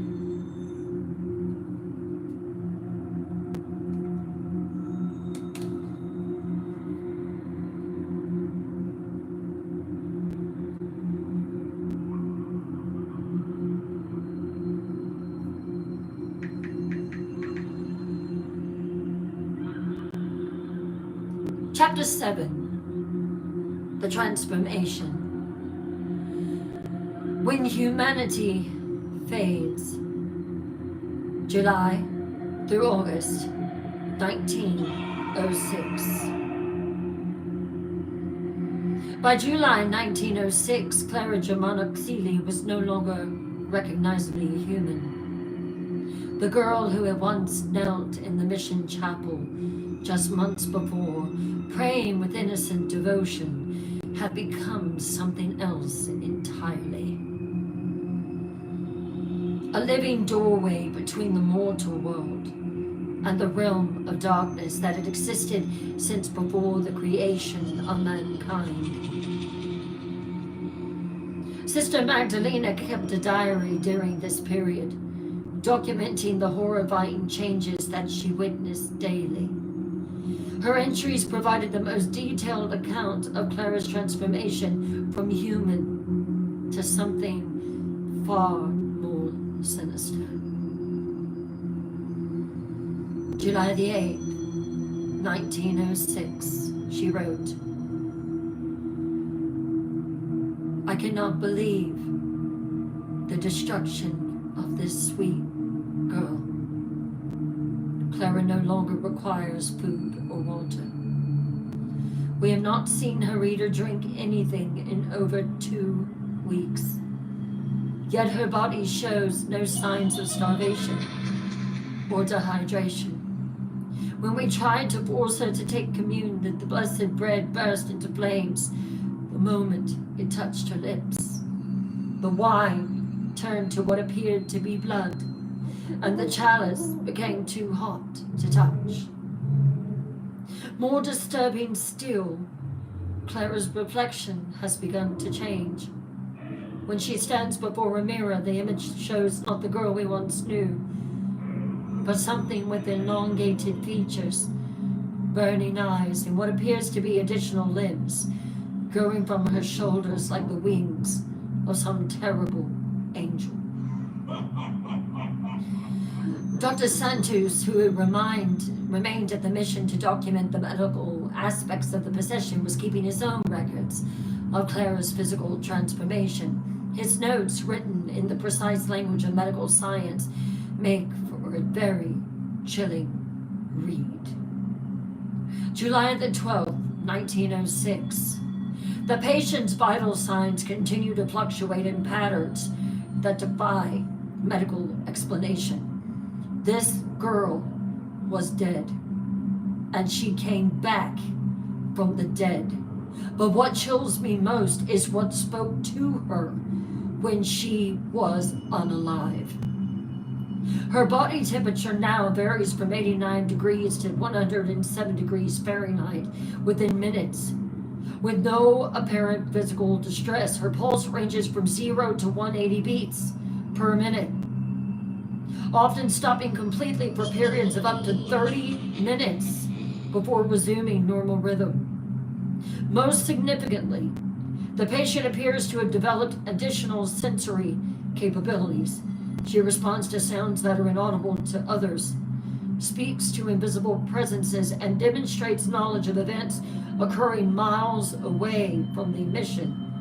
This morning, she described in perfect detail a fire that had occurred in Cape Town 3 days ago, information that was later confirmed by telegram. But the most disturbing changes were psychological. Clara's conscience seemed to be fragmenting, replaced by multiple entities that took turns controlling her body. Father Horner documented these different personalities in his own journal. The entity that we first encountered, the cultured, mocking voice that claims to be Legion, appears to be the dominant presence in Clara Germana Seeley. But there are others. Sometimes Clara speaks in the voice of a young child, begging for help in languages we don't recognize. Other times she speaks as an elderly woman, recounting events from centuries past as if she had witnessed them personally. Most horrifying is when she speaks of herself, the real Clara, trapped somewhere within her own body, screaming for help that we seem powerless to provide. These moments of clarity are becoming rarer, and I fear that the girl we once knew is being systematically erased, moment by moment, day by day. The supernatural manifestations had also evolved beyond simple levitation and temperature changes. Clara had developed abilities that challenged the very foundations of physical reality. She could pass through solid walls as if they were air, appear in multiple locations simultaneously, and manipulate matters with her thoughts alone. Father Bradley documented one particularly disturbing incident. July the 20th, 1906.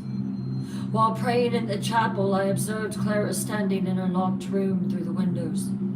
Simultaneously, she was sitting beside me in the pew, speaking in Latin about theological concepts that no human being should understand.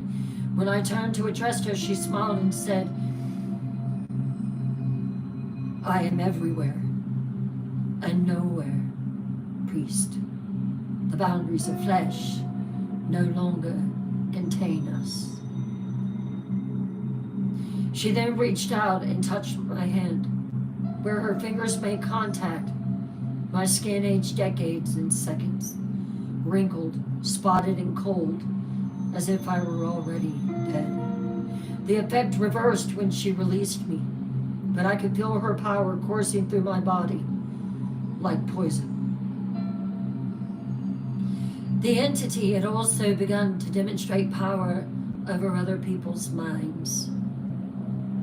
Visitors to the mission reported experiencing vivid nightmares after encountering Clara.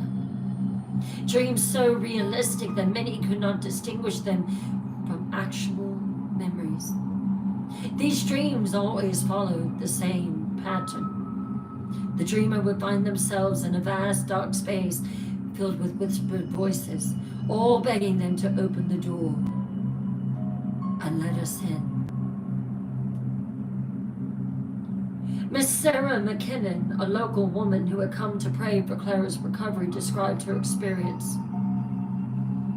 "I barely even looked at the poor girl, but that night I had such dreams. I was standing in a great hall filled with shadows that moved like living things. The shadows whispered my name, told me they knew all my secrets, all my sins.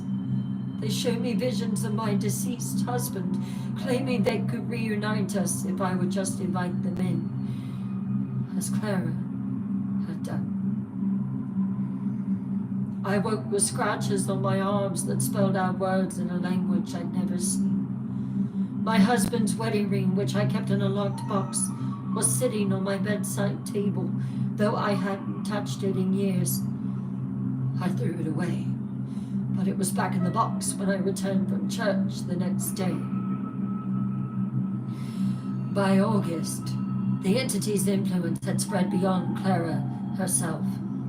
Other residents of the mission began reporting supernatural experiences, voices in the walls, figures glimpsed in peripheral vision, and an overwhelming sense of being watched by something malevolent.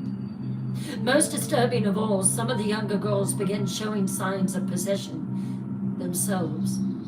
Oh yes, it wasn't just Clara. Mary Nakomo, Clara's former friend, was found one morning floating 6 inches above her bed, speaking in the same ancient language that Clara often used. When questioned, Mary claimed that Clara had visited her in her dreams, promising her wonderful things if you'll just join the family. Father Erasmus realized with growing horror that the entity was using Clara as a base of operations to spread its influence throughout the mission. Each person who encountered her was being evaluated as a potential host, and the most vulnerable were being slowly corrupted. August the 15th, 1906, he wrote in his final report to Rome, "The situation at St. Michael's Mission has deteriorated beyond our ability to contain. The entity possessing Clara Germanus Seeley is not content with one host. It is attempting to create an entire community of possessed individuals that can serve as gateways for others of its kind. I now believe that Clara's initial possession was not random, but part of a larger plan to establish a foothold in our world. The entity chose her specifically because of her strong faith and pure heart. Corruption of the innocent provides more power than simple possession of the already wicked. We are no longer dealing with a rescue mission, but with a threat to the spiritual safety of every person who comes into contact with this place. I hereby recommend that St. Michael's Mission be evacuated immediately and that Clara Germanus Seeley be transformed to a facility equipped to handle supernatural threats of this magnitude." But even as Father Erasmus wrote those words, he knew it might already be too late. The entity had spent months growing stronger, learning, preparing for something far more significant than simple possession. And Clara Germanus Seeley was no longer fighting it. In her rare moments of lucidity, she spoke not of resistance, but of acceptance, and of the wonderful things that were coming when the transformation was finally complete. Question: why was the entity specifically interested in corrupting other people at the mission? And what did Clara's willing acceptance suggest about the final stages of its plan?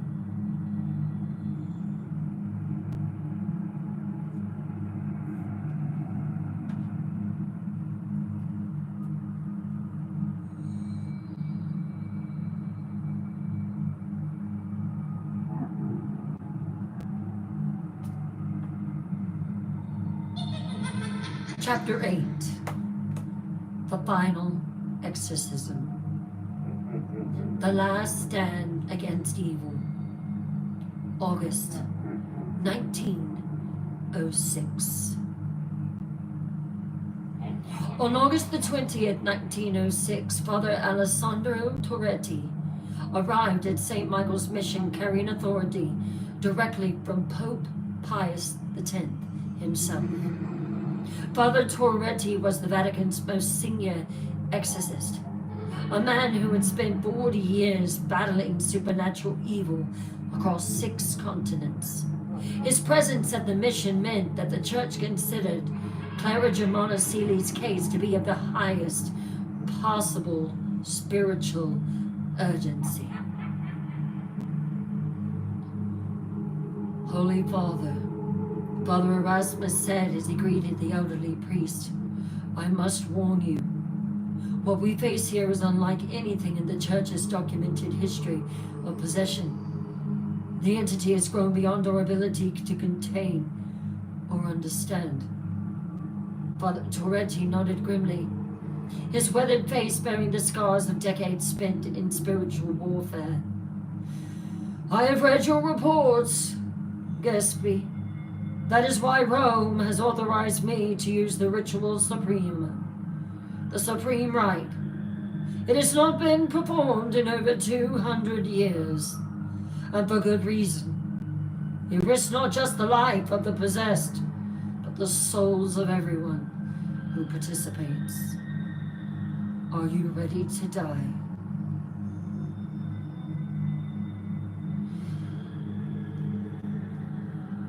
The supreme rite was the church's most powerful weapon against supernatural evil. A ritual so dangerous that it required direct, palpable authorization. Unlike standard exorcism, which sought to drive out demons while preserving the host, the supreme rite was designed to completely annihilate the possessing entity, even if it meant destroying the host body in the process. Father, Sister Magdalena asked quietly as they sat at the table breaking bread, what does this mean for Clara? Father Touretti's expression was filled with compassion and terrible resolve. I will answer. Sister, it means that we will save her soul, but her body may not survive what we must do. No, we cannot afford for this to spread. Pray all night. You too, Father Erasmus. All of you, pray. Preparations for the Supreme Rite took 3 days. The entire mission was evacuated except for the essential participants, Father Touretti, Father Erasmus, Father Bradley, Dr. Santos for medical monitoring, and 6 additional priests who had been summoned from across southern Africa. The chapel was completely reconsecrated, and protective barriers were established around the mission grounds to prevent the entity from escaping during the ritual. Clara was brought to the chapel on the morning of August the 23rd, but she was no longer the terrified girl who had begged for help just moments earlier. She walked calmly, her movements fluid and unnatural, her eyes completely black with an inner fire that seemed to burn from within. Alessandro. The entity spoke through Clara's lips, addressing Father Touretti by his first name, despite never having met him. How wonderful to see you again. You look well for a man who's been dead for 3 years.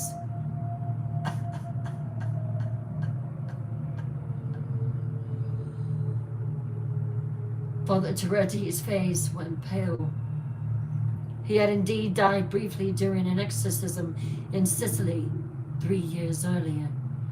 His heart had stopped for nearly 4 minutes before he was revived. This information was known only to the Vatican medical staff and had never been documented in any report the entity could have accessed. I see you remember our previous encounter, the entity continued with Clara's voice. It changed. When you died, you saw us, didn't you? You saw the true nature of reality, priest. The thin veil between your world and ours. Tell me, Alessandro, the voice changed back. Did you enjoy your brief glimpse of eternity? Father Touretti steadied himself and began the opening prayers of the Supreme Rite. As his voice rose in Latin, the temperature in the chapel dropped so rapidly that ice began to form on the stained glass windows, despite the August heat outside. You think your Supreme Rite has power over us? The entity laughed through Clara's throat, but it was a different laugh. We have been preparing for this moment, Alessandro. Every exorcism, every prayer, every holy word spoken in this place has only made us stronger. This girl's faith, her purity, her willing corruption, it has given us power beyond your comprehension. Alessandro, bring on the sacred rite. Clara's body once again began to transform before their eyes. Her skin took on that phosphorescent glow they had witnessed before. But now it was brighter, more intense. Her limbs elongated unnaturally, and her face began to change. Her features becoming sharper, more angular, distinctly inhuman. But most horrifying of all, additional appendages began to emerge from her body. What appeared to be wings, black as midnight, and spanning nearly 10 feet, erupted from her shoulder blades. Her fingers extended into claws, and her mouth opened to reveal rows of razor-sharp teeth. Behold, the entity spoke through Clara's transformed form, the true face of your precious convert. She has become what she has always meant to be, a bridge between worlds, a gateway to powers that your pathetic species couldn't imagine. Father Toretti continued the ritual despite the terrifying transformation. The supreme rite was not just an exorcism, it was a direct challenge to the entity's right to exist in the mortal realm. A spiritual battle that would be fought on multiple planes of reality simultaneously. By the authority of Almighty God, Father Toretti proclaimed, his voice echoing strangely in the supernatural atmosphere. By the power of Christ's sacrifice, and by the sacred mandate of the Holy Church, I command you to release this servant of God and return to the pit of your creation. The entity's response was immediate and violent. Clara's transformed body rose into the air, spinning like a dark angel caught in a cosmic storm. The wings that had emerged from her shoulders spread wide, and from them came a sound like the screaming of 1,000 damned souls. You want to see power, the entity shrieked. Then witness the birth of a new age. The chapel's stone walls began to crack and bleed, the stained glass windows exploding outward, sending colored fragments flying like deadly confetti. Most horrifyingly, the very air in the chapel began to tear, literal rips in reality through which glimpses of other dimensions could be seen. Through these tears, the priest could see vast spaces filled with shadows that moved with malevolent intelligence, landscapes of black stone under blood-red skies, and beings of such terrible aspect that looking upon them caused actual physical pain. You see? The entity taunted as Clara's body continued to spin in the air above them. The veil is torn. The barriers between worlds are not as strong as you believe. And through this girl, through our perfect vessel, we can make them disappear entirely. Father Toretti reached the climax of the supreme rite, speaking words in a language so ancient that it predated human civilization. As he spoke, the very foundations of the chapel began to shake, and a light, not the warm light of divinity, but a cold, piercing radiance began to fill the space. No! The entity screamed through Clara's throat. You cannot unmake what has been willingly made. The contract is sealed. The transformation is complete. But the supreme rite continued to build in its power. The cold light grew brighter, and Clara's transformed body began to convulse violently. The supernatural appendages started to dissolve. The phosphorescent glow faded, and her features slowly returned to human proportions. For a moment, it seemed as if the ritual might succeed. Clara's voice, her own voice, broke through the entity's screams. Father, help me! I can see the light! I can feel myself coming back! But then the entity played its final desperate card. You want to save her. It snarled through Clara's lips as her body hung suspended in the air. Then know the truth, priest. This girl didn't just invite us in. She offered herself as a permanent sacrifice. She agreed to become the anchor point for an invasion from our realm. And the contract was sealed, not with words, but with her willing surrender of her eternal soul. Father Toretti's voice faltered as the implications hit him.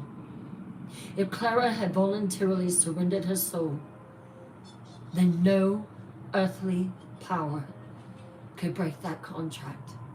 The supreme right could destroy the entity, but only by destroying Clara along with it. Choose Alessandro. The entity whispered with terrible satisfaction.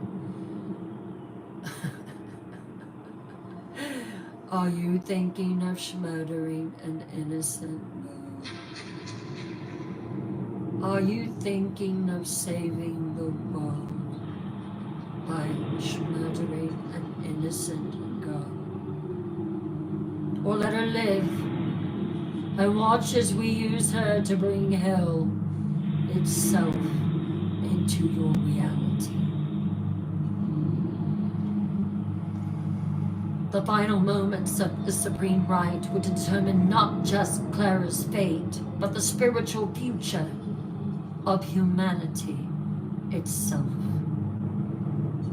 Question: what was the true nature of Clara's original contract with the entity? And why did this make the supreme right both more necessary and more morally complex?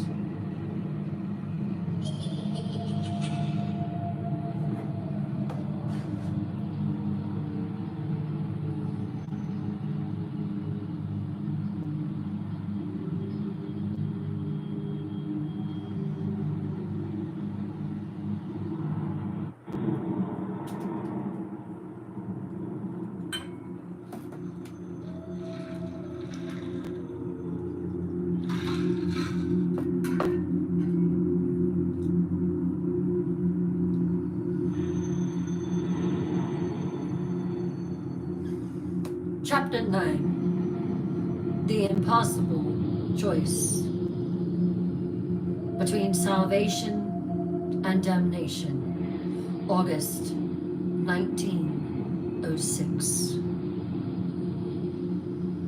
Father Toretti stood frozen in the climatic moment of the supreme right. His ancient words hanging in the air like a sword poised to fall. Around him, reality itself seemed to wait for his decision.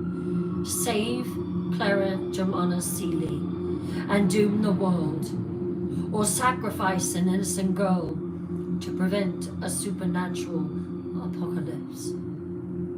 What would you do, Night Dwellers?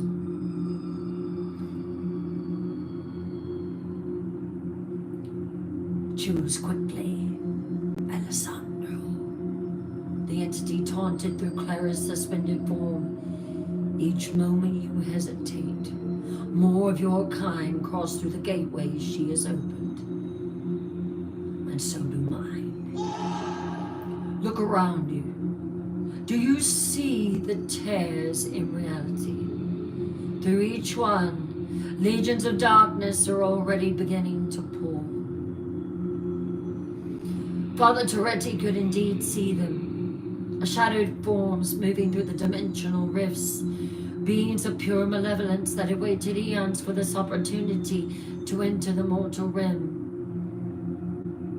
The Pope himself had once told Toretti, if the veil was lifted, if the curtain was lifted between this world and the spiritual one, you would fall to your knees in fear and die. They were beings of pure malevolence that had waited eons for this opportunity to enter the mortal realm. Some were already manifesting physically, their presence causing the very stones of the chapel to crack and bleed. Dr. Santos, who had been monitoring the supernatural chaos with growing terror, suddenly called out, "Father, Clara's vital signs. She's still alive in there. Her heart rate suggests she's fighting. The real Clara is still fighting." The elderly exorcist closed his eyes, feeling the weight of an impossible decision. In his 40 years of spiritual warfare, he had never faced anything like this. The church had given him authority to use the supreme right, but they had not prepared him for the moral complexity of choosing between individual salvation and cosmic preservation. "Sister Magdalena," he called to the nun who had cared for Clara since the beginning, "what would you have me do?" "You know this girl better than all of us. What would you do?"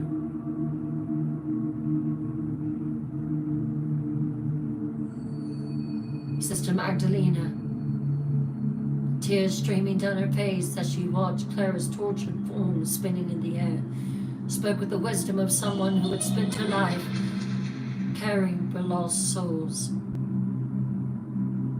"Father, Clara chose this path because she believed it would give her the power to do good. There is nothing evil in that child.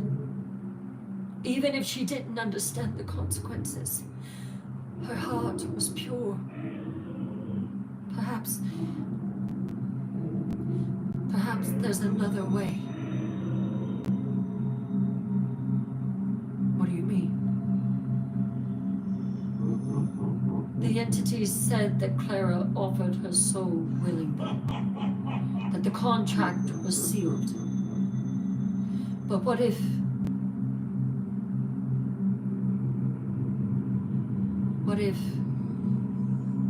someone else were willing to take her place, to offer their soul in exchange for hers?" The entity's laughter filled the chapel.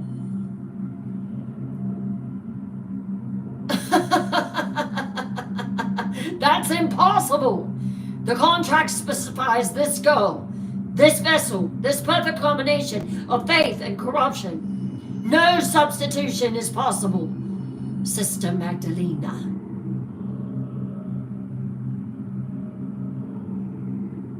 But Father Tortoretti's eyes suddenly blazed with inspiration.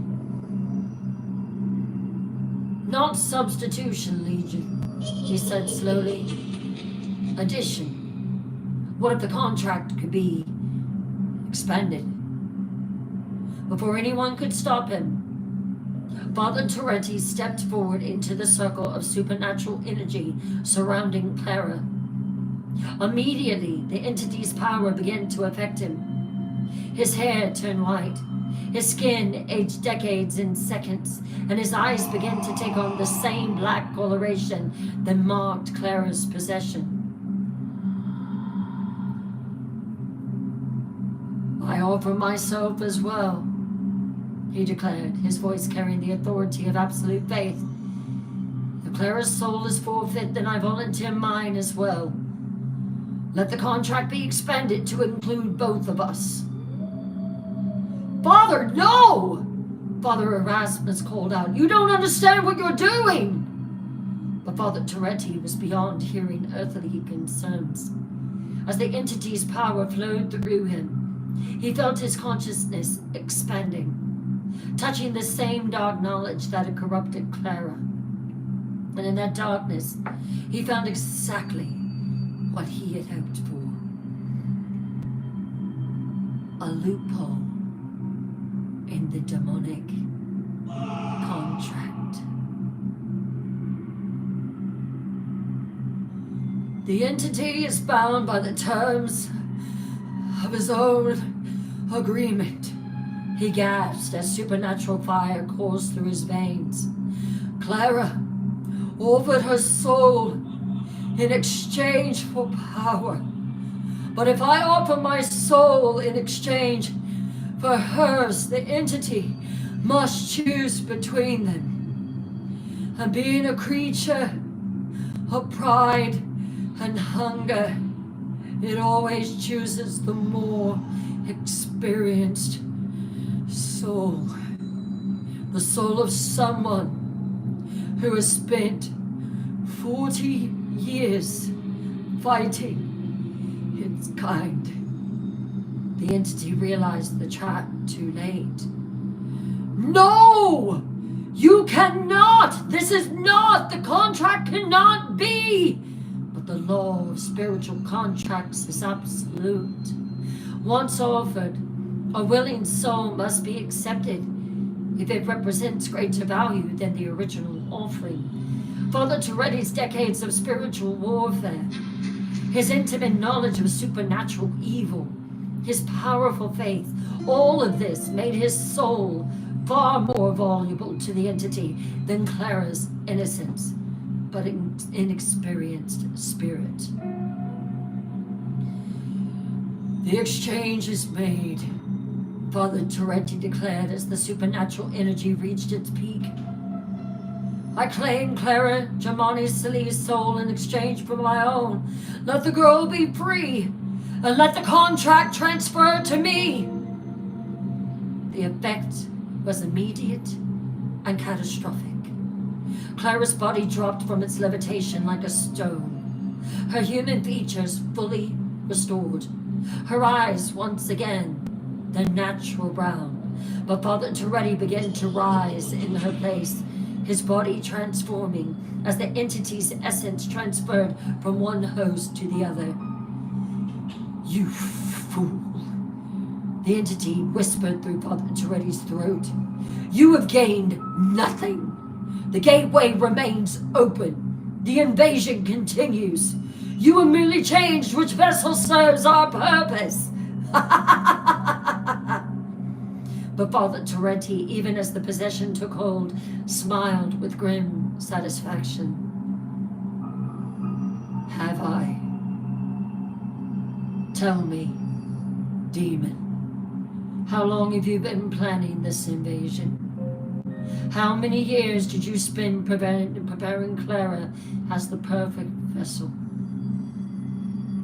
Decades. The entity snarled. Every detail was carefully orchestrated. Her faith, her purity, her specific spiritual resonance, all necessary components for opening stable gateways between dimensions. And how long do you think my body will serve as a suitable vessel, demon? Father Toretti asked as his form began to change. I am 73 years old. My heart is weak. My body is failing. And I have spent my entire adult life building spiritual defenses against creatures like you. How long before this vessel burns out the strain of containing your essence? For the first time, the entity's confident taunting faltered as it realized the implication. Clara's young, healthy body could have served as a stable gateway for decades, but Father Toretti's elderly, spiritually forfeited form would burn out within days, collapsing the dimensional rifts and trapping any demons that had already crossed over in a reality where they could be hunted down and destroyed. You sacrificed yourself to buy time. The entity whispered with something approaching respect. Time for the church to prepare defenses. Time for the gateways to collapse. Time for your precious world to save itself. Time. Father Father Toretti agreed as his body began to smoke and burn from the supernatural strain. Is all any of us ever have. The question, demon, is how we choose to use it. Clara, now fully conscious and free from possession, called to Father Toretti's side as his body convulsed with otherworldly fire. Father, what have you done? What have you sacrificed for me? Father Toretti's eyes, still his own, despite the entity's presence, looked at her with paternal love. I have given you what every child of God deserves, my dear Clara. A second chance. Use it wisely. The dimensional rifts were already beginning to collapse as Father Toretti's body proved incapable of sustaining the supernatural energy required to keep them open. The shadows, beings that had begun crossing over, were being pulled back into their own realm with screams, their opportunity for invasion ending before it could truly begin. This isn't over. The entity snarled through Father Toretti's failing form. Others will come. Other gateways will be opened. The hunger of darkness is eternal. Perhaps.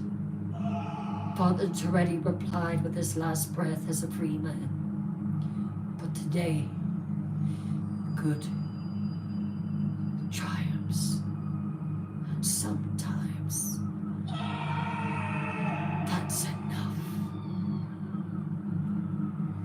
The chapel fell silent as Father Toretti's body collapsed, the entity trapped within a vessel that was already dying. Clara knelt beside him, praying with a devotion purified by suffering, while the other priests began the work of consecrating the space and ensuring that the supernatural breach was permanently sealed. The immediate crisis was over, but the cost had been terrible, and in the days that followed they would discover that Father Toretti's sacrifice, while successful, had consequences that none of them could have anticipated. Question: why was Father Toretti's aged body unsuitable as a long-term vessel for the entity? And what did his sacrifice reveal about the true nature of spiritual warfare?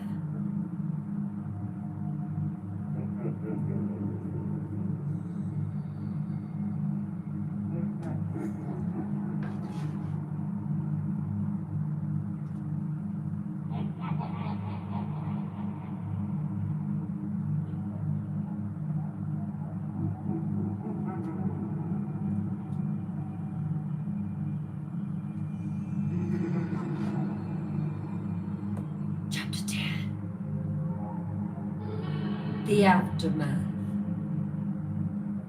When light conquers darkness, August 1906 to present.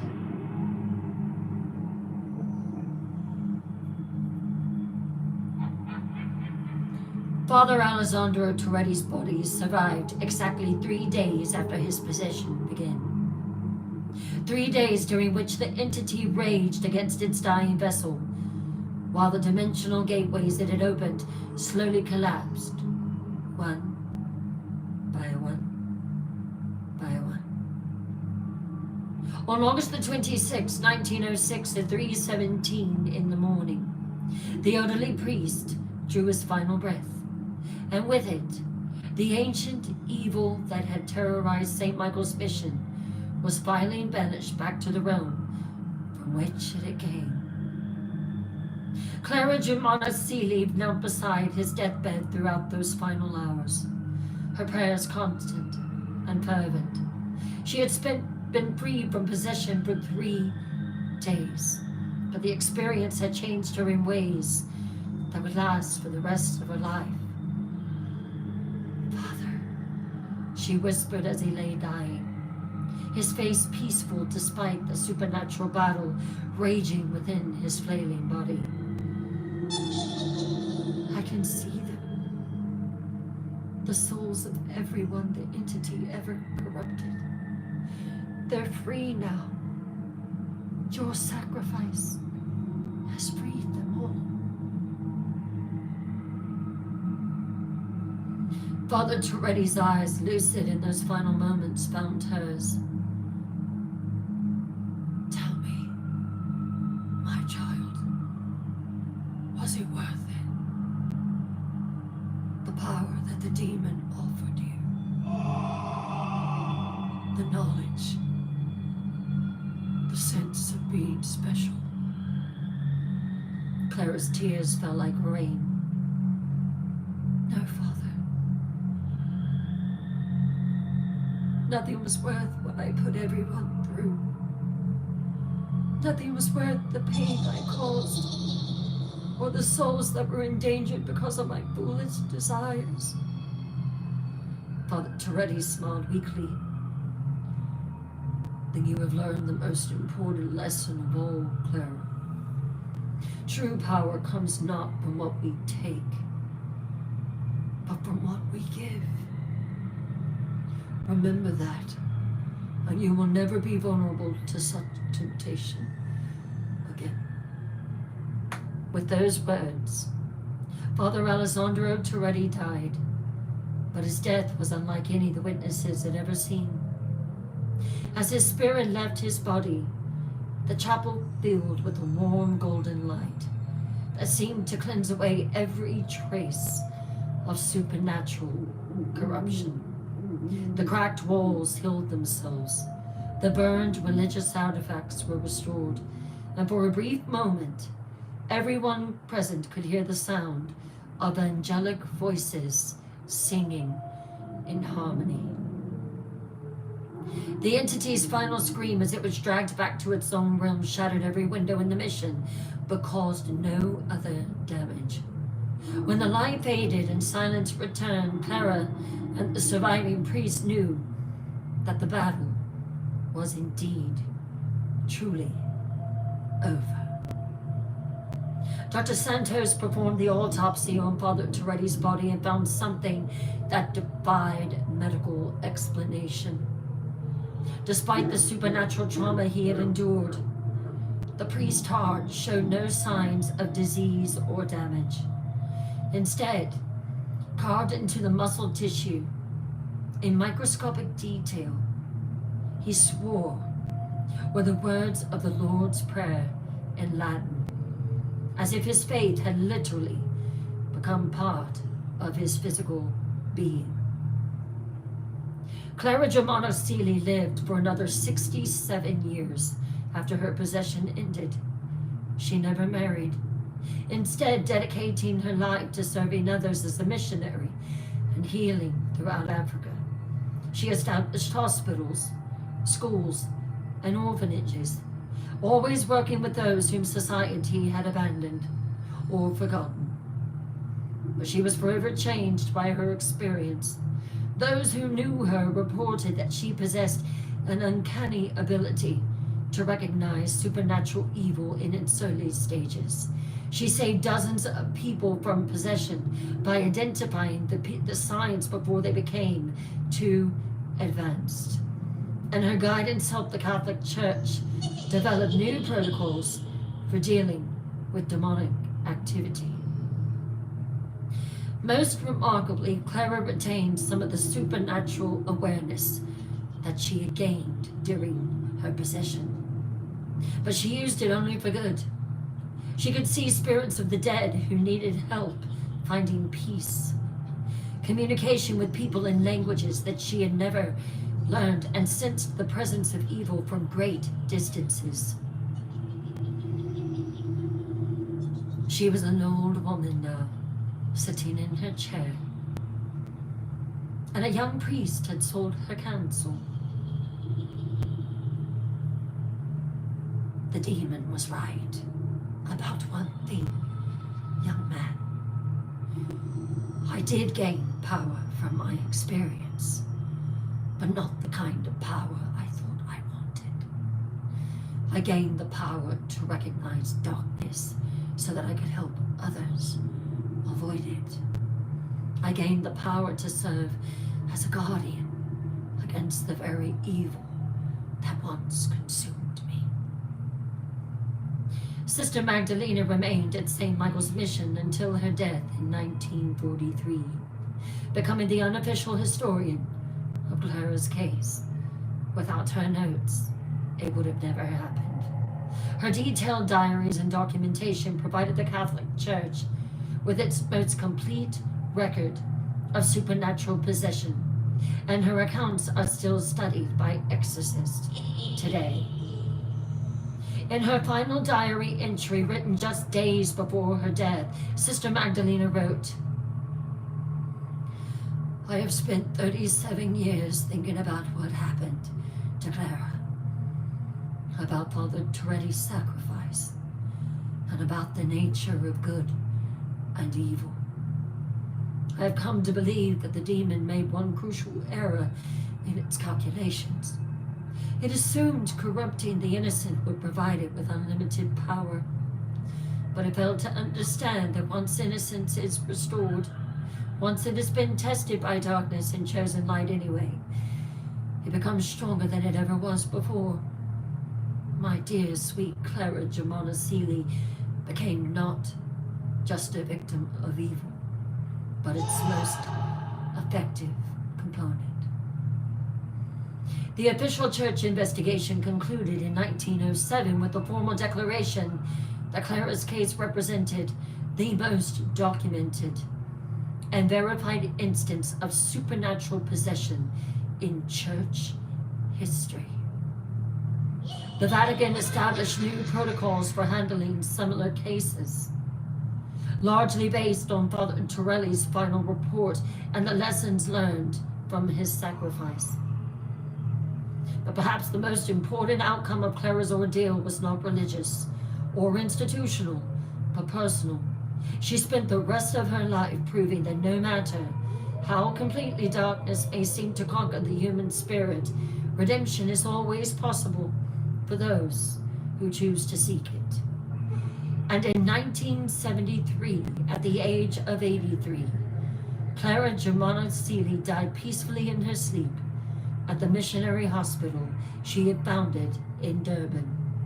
Her final words spoken to the young nun who attended her deathbed were, "Tell them that even in the darkest night must give way to dawn.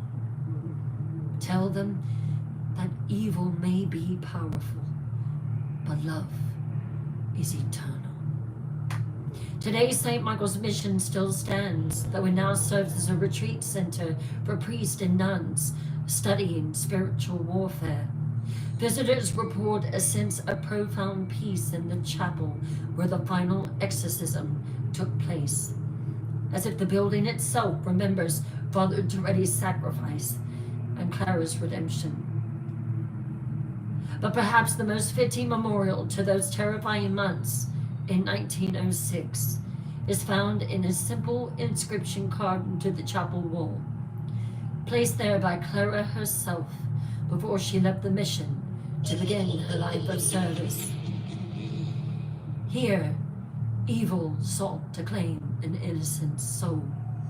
Here, love proved stronger than darkness.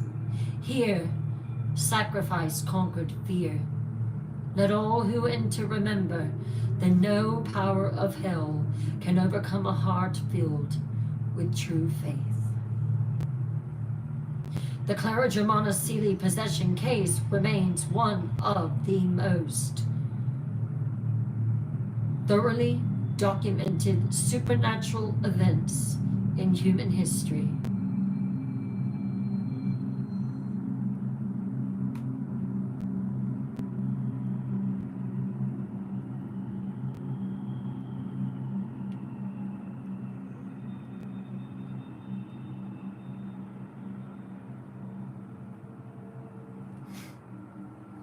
But more than just a chronicle of evil, it stands as proof that even in the darkest moments when hope seems lost and redemption impossible. The human spirit can find the strength to choose light over darkness. And in that choice, evil finds its only true defeat. The whispers of that ancient entity may still echo in the darkest corners of the world, seeking other innocent souls to corrupt. But because of Clara's suffering and Father Toretti's sacrifice, the forces of good are better prepared to recognize and resist such temptations. The battle between light and darkness is eternal, but so is the possibility of redemption for those brave enough to seek it. Final question. How did Clara's experience with ultimate evil transform her into one of the most effective opponents against it? And what does her story teach us about the nature of spiritual redemption?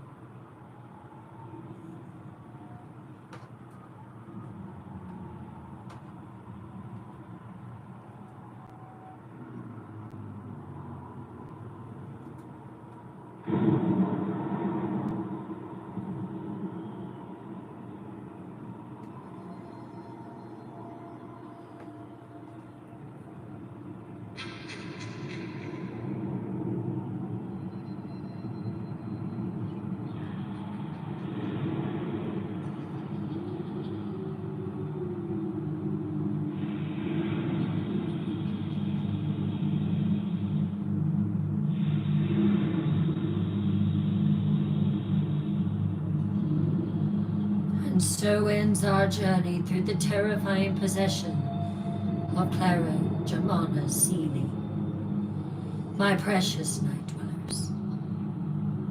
But this tale carries with it a truth more bone-chilling than any fiction.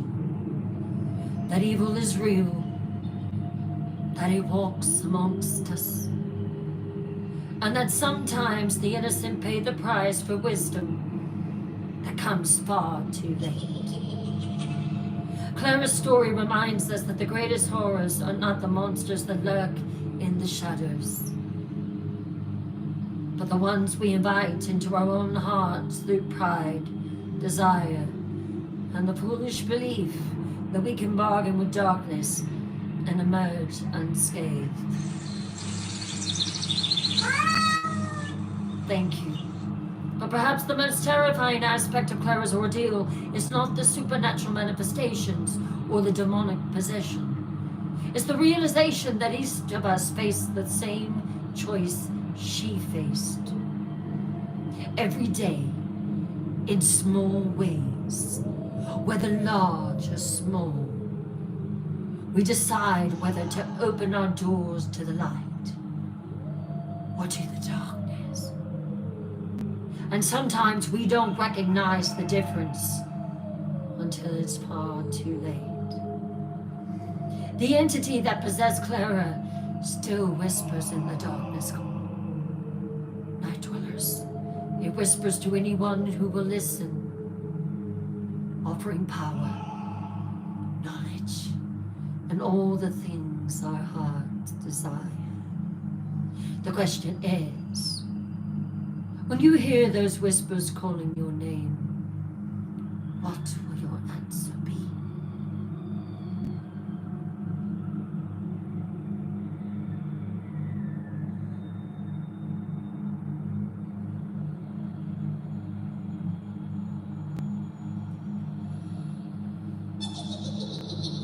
In the silence, when your guard falls down, I am the voice without a sound. The Night Queen reigns in shadows deep, where tormented spirits never sleep. I know the price of every dream, the cost of power's golden gleam. Like Clara learned when darkness called, how quickly innocence falls. Though possession's twisted art, I claim dominion of your heart. Your deepest longing, secret shame, all whisper my name. When evil offers what you crave, remember Clara's soul to save. How Father Toretti paid the cost to keep another from being lost. But still I lurk in midnight's hour, offering you forbidden power. Your choices echo in the night, between the darkness and the light. So when you hear my siren call, promising you can have it all, remember what this tale of woe, of how far souls can fall below. For I am she who plants the seed of every dark and desperate reed. My stories buried deep where it cannot bleed. And remember this, in the darkest corridors of your nightmare, you belong.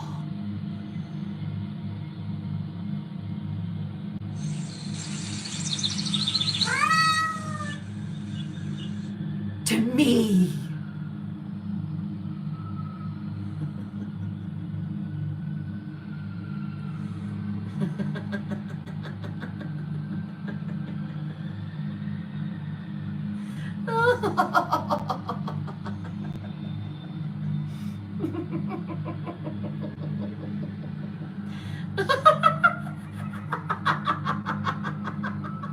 You do.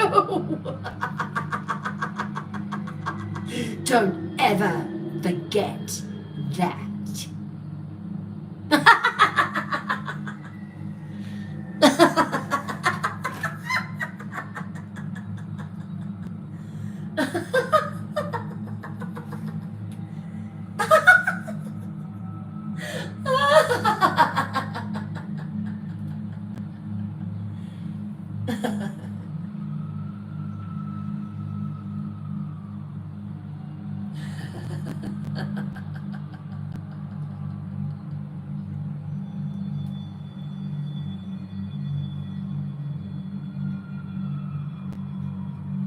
Pleasant dreams.